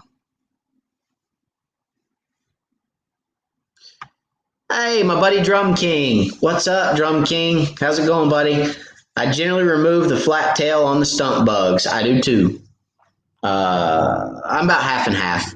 I'll tell you what, Drum King, when I am fishing brush, I like to remove the tail, the center tail. And I actually told people on here one time, I call it male fishing and female fishing. So that was kind of a running thing with me and my fishing partner is, are you fishing male or female? So obviously, if you leave the center paddle tail in, he's a male. If you pull it off, she's a female. So we always ask each other, male or female. So if this were a stump bug, then she would be a female, right? She doesn't have the equipment in the middle.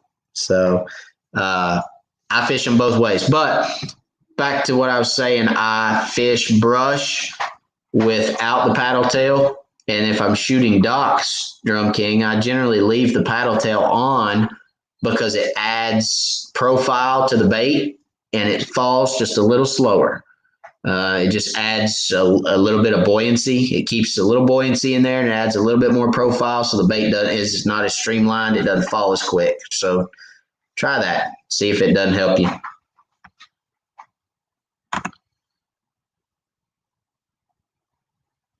Sam says he pretty much always uses curly tails. A lot of anglers do. If you had never tried a stump bug though, you got to try it, or a crappie magnet. You got to try those baits. They're good baits, and they catch crappie.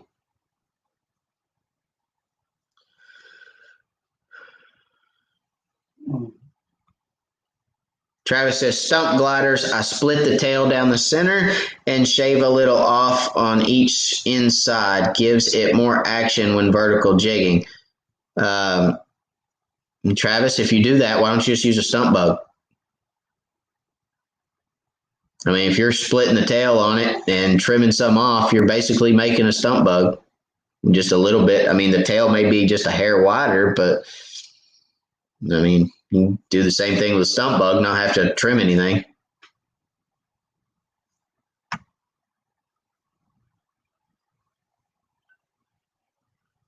Oh, yeah. Travis is in Oklahoma, not Texas. I'm sorry. I didn't mean to offend you, Travis. Go Sooners. Yeah.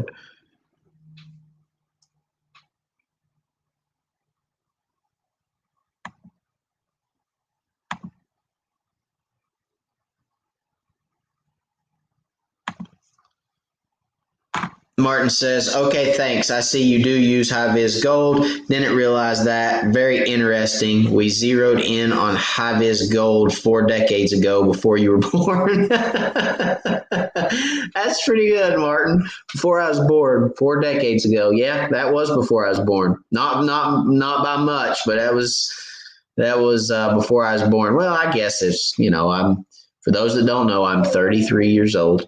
I don't mind to share my age. I'm 12. I'm 12 years old. No, 33 years young. So thank you, Martin. That's I prefer high vis, like I said, because I want to be able to see what my line's doing. I want to be able to see it. And I do wear glasses. I'm not wearing them right now because they always put a glare off. And I feel like you guys are staring at glare in my eyes. And so I'm always doing this over here when I'm reading comments. But anyway, I like to be able to see my line, so I do use high vis. All right, Travis says, Matt, I almost use Bonehead exclusively, mainly modified gliders and what I call flukes, the ones with a flat minnow. Oh, okay. The minnow. Yeah. So Bonehead has a minnow too. I'm sorry, I didn't talk about it. I should have. They do have a minnow, and I have used them, and I have some, and I caught fish on them. They catch fish. But there again, it's just not my thing. I mean, we all have our stuff that we like, just like Travis likes his gliders and his flat minnows. Something just beeped at me. Where was it? Anyway, we all have our baits of choice that we kind of like, and we go with those baits a lot. But there are some really good baits out there. Speaking of good baits, Crickwater Crappie Company just made a comment, so they've got good baits for sure. I've actually used some of their 32nd ounce jig heads, and they have a true 32nd ounce jig head. They pour a very, very true 32nd ounce jig head, which is great shooting docks because you don't want a real fast fall. And some of these other 32nd ounce jig heads that you buy out there aren't a true 32nd ounce. That wasn't something beeping. That was my dog. My dog's talking to me. For those of you that saw Chris's last live, you got to meet my dog, I think, if you saw the end of it, because my dog jumped up in my lap. And I was in comfy mode on our last live. I was live from the couch, man. It was real high tech, ready to talk about crappie. I tell you, he kind of hit me up last minute and asked me if I wanted to get on. I got on from the couch, so it was fun though. It was a good show. Travis says, I use stump bugs for smaller profile when crappie are picky. Yeah, they're good baits for that, but they're also good baits when they're not picky too, Travis. I mean, I would probably use a stump bug before I started trimming baits.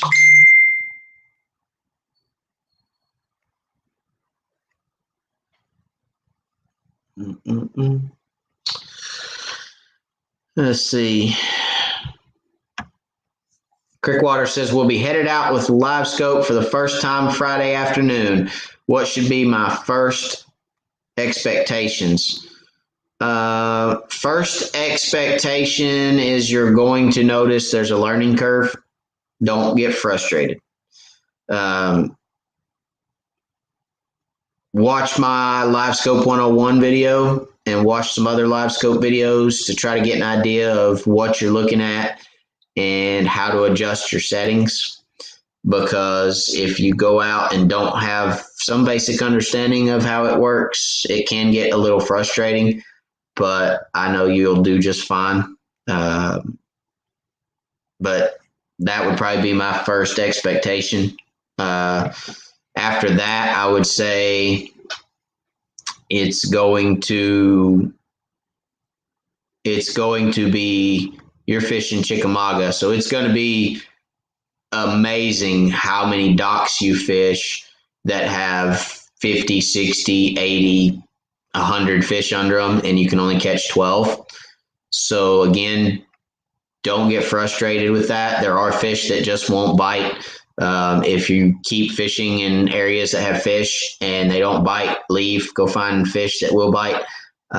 So I would expect to see fish that won't bite on Chickamauga, or fish that, you'll find a group of fish and 10 or 12 will bite, and, the rest of them won't. So that would be an expectation. I would expect you're probably going to locate more fish than you have previously, just because live scope is so straightforward. I mean, there's fish or there's not. And then I would probably expect to fish more spots than you did previously. So if you were, on a day's worth of fishing, you got to 10 different spots, you'll probably get to 20, because you'll pull up on your 10 spots and you'll rather know right away there's fish or there's not. So you'll probably fish more areas. That would probably be a first trip. That would probably be my expectations. I would expect to figure out how to run it, figure out how to set the settings, and then I'd go fishing.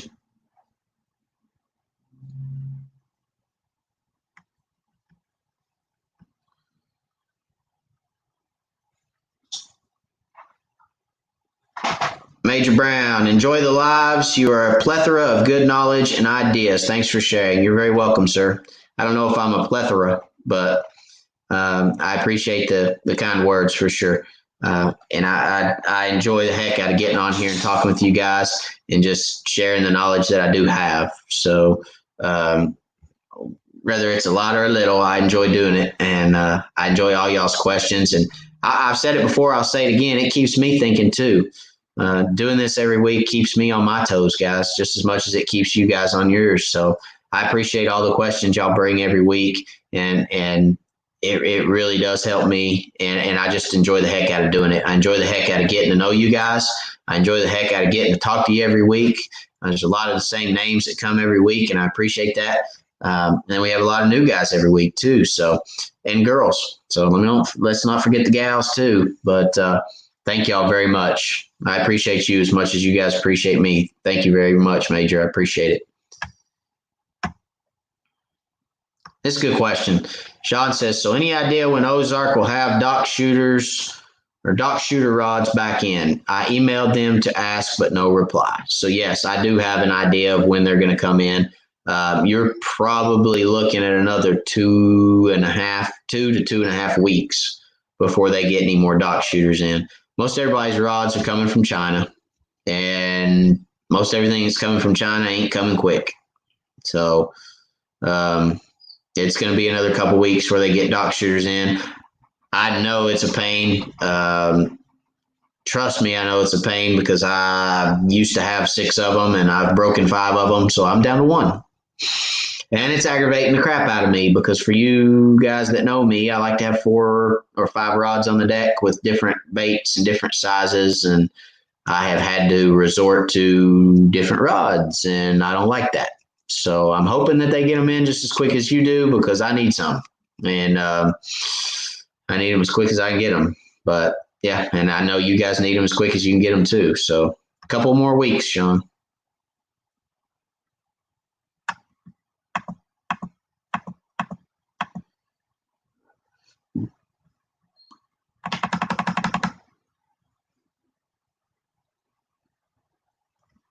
Martin says, love your angling science approach. Been fishing 2 times your age and have always loved to learn new angling ideas. I talk and fish with experts. Old dogs who learn new tricks are the best dogs. Amen to that. Young dogs that learn new tricks are too, Martin. I've tried over the years, especially tournament fishing. When I started East Tennessee Crappie Club and started tournament fishing, crappie tournament fishing, that was one thing that I set out to do, was to learn as many different techniques as I could learn. And I wanted to perfect as many of those techniques, or what I deemed or what I saw as perfecting those techniques. And then from there, expand on those techniques to new ideas and new ways of fishing, just like crankbaiting. A lot of guys would pull Bandit 300s. They'd pull them on line counter reels. And, I came along one day and saw these guys doing it and thought, okay, that looks pretty cool. And I'm sitting there going, how much do them line counter reels cost?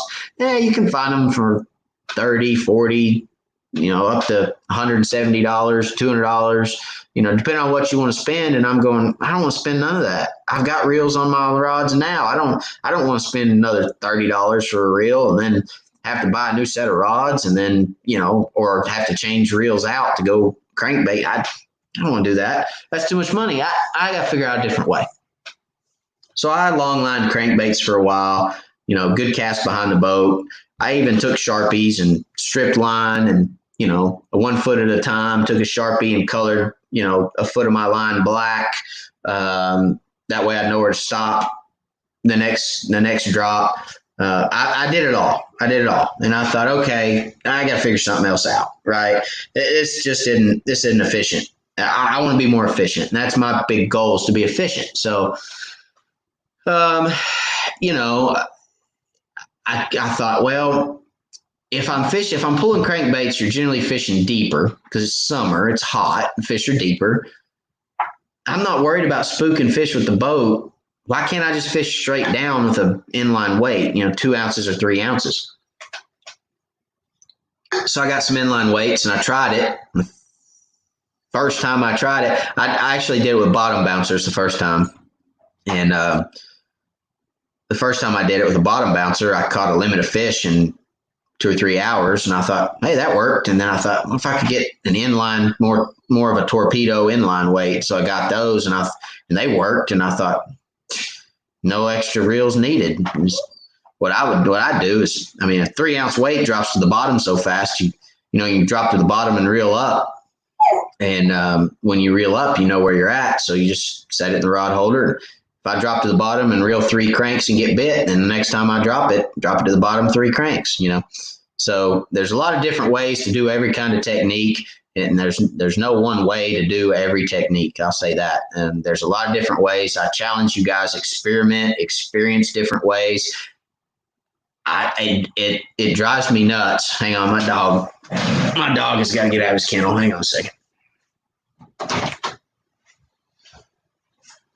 Come on, go. Sorry, guys, he's whining.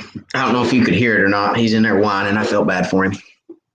The one thing that probably gets me the most is when guys say, oh, I hate trolling, or oh, I can't stand a troller, or I can't stand dock shooters, or I can't, I'd never do this, or I'd never do that, or spider rigging's cheating, or I think that's one thing as far as crappie fishing is concerned that just drives me nuts. It just drives me nuts because I see those comments and see people say, oh, you got a vertical jig. Oh, you got to do this. You got to do that. And I want to do it all. I want to learn every little bit of everything I can to be a better angler. And I don't care if you catch them with a cane pole and a float, or you catch them with $170 line counter reels and $400 rods. It doesn't matter how you catch them if you catch them. It doesn't matter how you do it, what technique you use. We're all crappie fishermen, and we all, are in it for the same reasons, and it's to catch fish and have a good time. So anyway, I'm off on a tangent now. You guys know me. I can tangent with the best of them. But, yeah, Martin, thanks. You got me off on a tangent. And but no, you're right. Old dogs, new dogs, or old dogs, young dogs, middle-aged dogs. We can all learn new tricks and techniques and get better at crappie fishing. So William says it's getting his bedtime. Good night, sir. He says, good night, Matt and the Wired fam. Good night, William. I appreciate you, buddy. You have a good one. Derek, so I guess you guys could hear my dog. Sounds like your dog has a question. Yep. Well, that's why I got to let him out.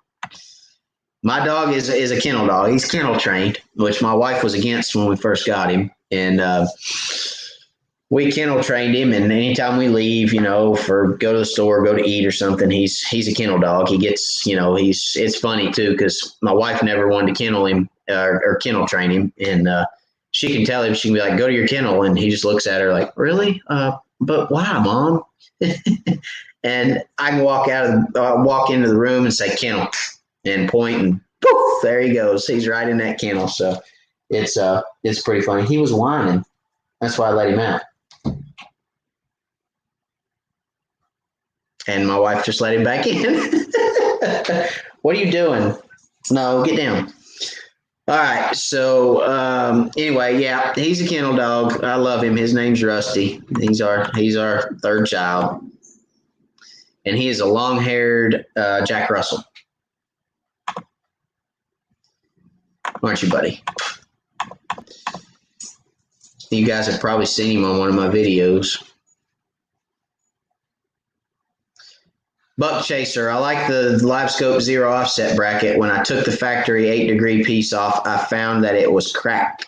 Yeah, the 0 degree offset, for those of you who don't know, Live Scope comes with actually, I think it's 7-degree factory mount. It sets that transducer at a 7-degree tilt. It's for a trolling motor so that it doesn't pick up the base of the trolling motor. But the 0 degree, if you're putting it on a pole, the 0 degree bracket is what I would recommend, so that it takes all that offset out and you can watch your jig fall from the top of the water column all the way down without moving the pole. Glad you're liking that, Buck Chaser.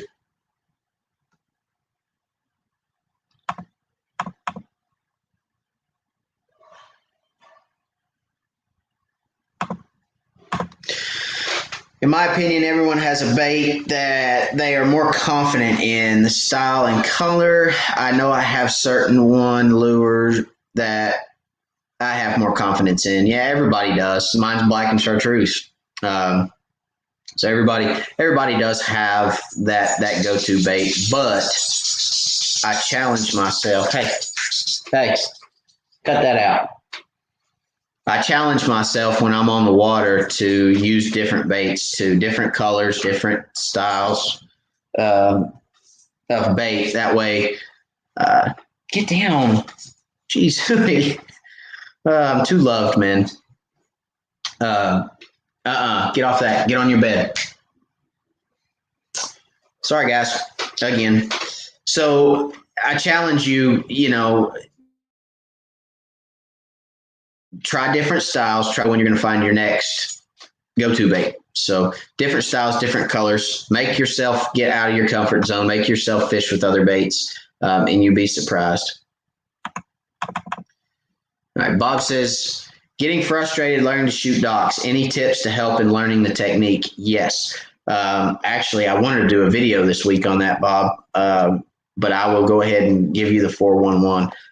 Get you a 5-gallon bucket, okay? And set that 5-gallon bucket rather outside. You can do it in the house if you want to, as long as you don't have a window or something or a TV in front of it or behind it that you're going to break or could break. But get you a 5-gallon bucket, set it in, preferably if you have a chair or something like that you can get some space, put the 5-gallon bucket in it and get some space under the bucket and above the bucket.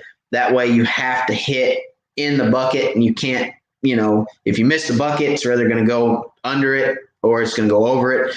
Try to get it elevated off the ground a little bit. If you can't, that's fine. Set the bucket on the ground, lay it on the ground, and then just practice shooting into that 5-gallon bucket. Just shoot into the bucket, into the bucket, into the bucket, and just as much time as you can spend shooting into that 5-gallon bucket, and eventually you're going to be able to replicate that when you get on the water. So that's probably my number one tip for shooting docks. There are certain baits. Get you a good round jig head. You don't want any kind of aspirin head. You don't want any kind of like a pony head or anything like that. Get you a good round ball head, just like that right there. Okay. And then use a bait that's got some surface area to it. A stump bug skips really well. A crappie magnet skips really well because it's round. You don't want something that is like hair jigs they're tough to skip because they're basically just a jig head, and the hair doesn't add any kind of surface area to skip off water. So hair jigs can be tough to skip. Just get you something like again, a stump bug or a brush glider by Bonehead. Bobby Garlands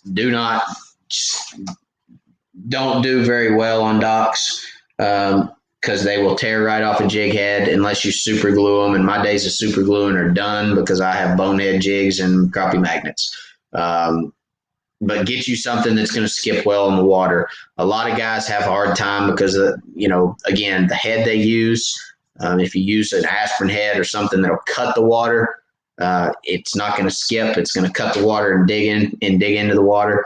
That would be my tips. Those would be my top 3. Get you the right jig head, get you the right bait, and then take that bucket and practice as much as you possibly can. That way you can replicate it on the water. Sam asks, what do you mean by inline weight? I have been fishing most of my life, but I grew up not learning this lingo. An inline weight is going to be,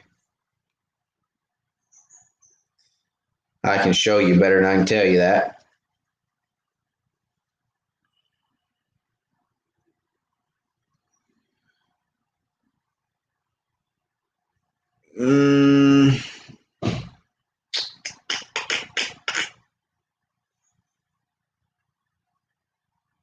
Let's see. Where they at? Where they at? Where they at? Here we go.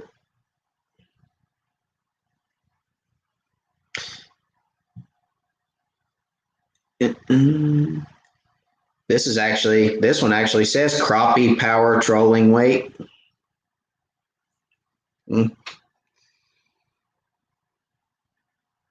That is the inline weight that I use, Sam. That's a 1 ounce, but I use that same weight in a 2 or a 3 ounce.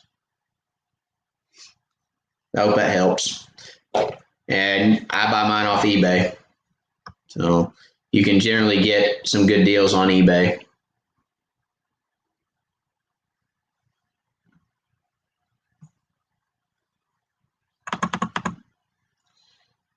Martin says your planer board fishing is miniaturized version of striper techniques we use.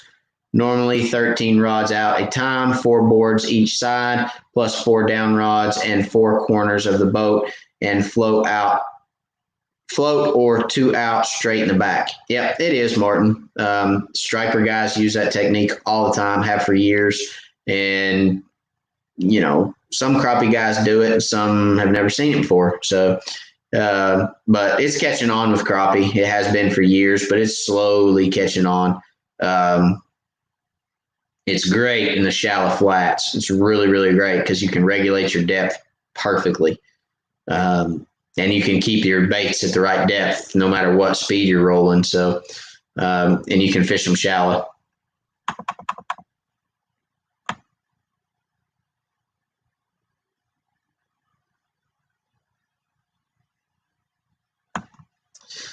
So Larry said, this is about the dock shooting tips. What Matt says, but stand on a little something since your boat is above the water level. Yeah, always. So what I do is I would always sit in my recliner and I would put the bucket on the floor so you're up above it a little bit. Generally, yeah, I mean, you're going to be standing above the water, but you're just trying to teach yourself to hit a specific point. You're just trying to teach yourself to be able to put that jig in a certain area. And generally, if you're level with it or above it, it's still going to benefit you because you're training your eyes and your arms and your hands to all work at the same time and put that bait visually where you see it going. So, get all that working together and put that bait visually in the spot that you want to put it in. A bucket anywhere is going to serve that purpose.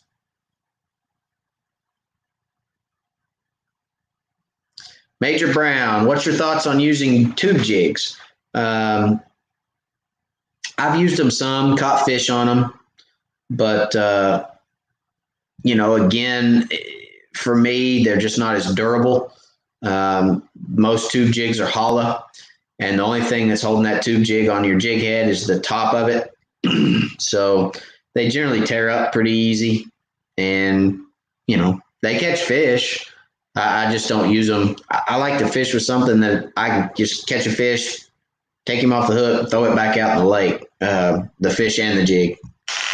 So, yeah, I mean, for that reason, I don't use them a whole lot, but they do catch fish.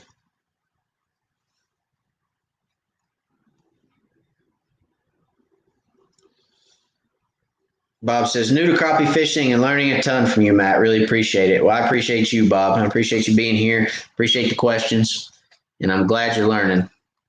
That's what this is all about.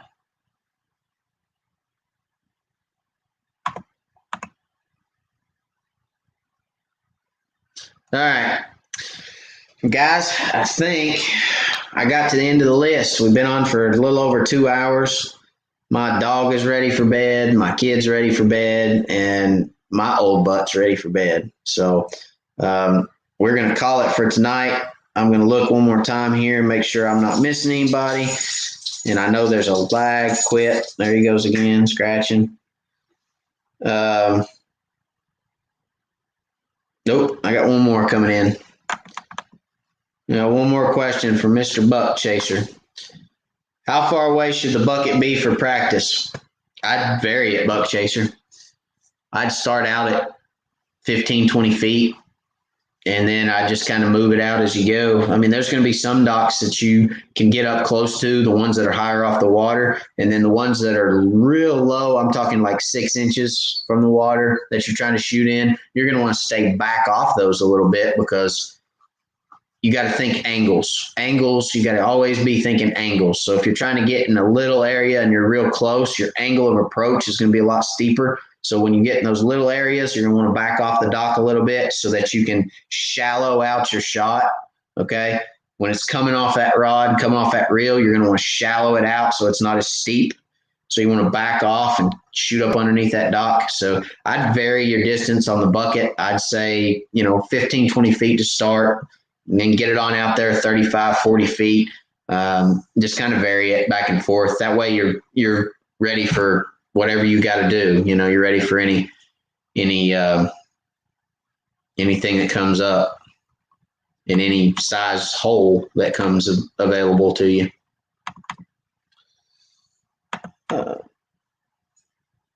All right, that's it, guys. Watching, appreciate you being part of the Wired fam. Watching keeping up with the channel, watching the lives, watching the videos. I appreciate each and every comment tonight, and I appreciate each and every one of you for being here. So, thank y'all. I hope everybody has a great rest of their week, and I'll see you guys on the video this weekend. If you have any other follow-up questions, you can always email me or hit me up on YouTube, or comment on my videos, or comment back on the live, and I can reply. So thank y'all again, and God bless. We'll see you guys later.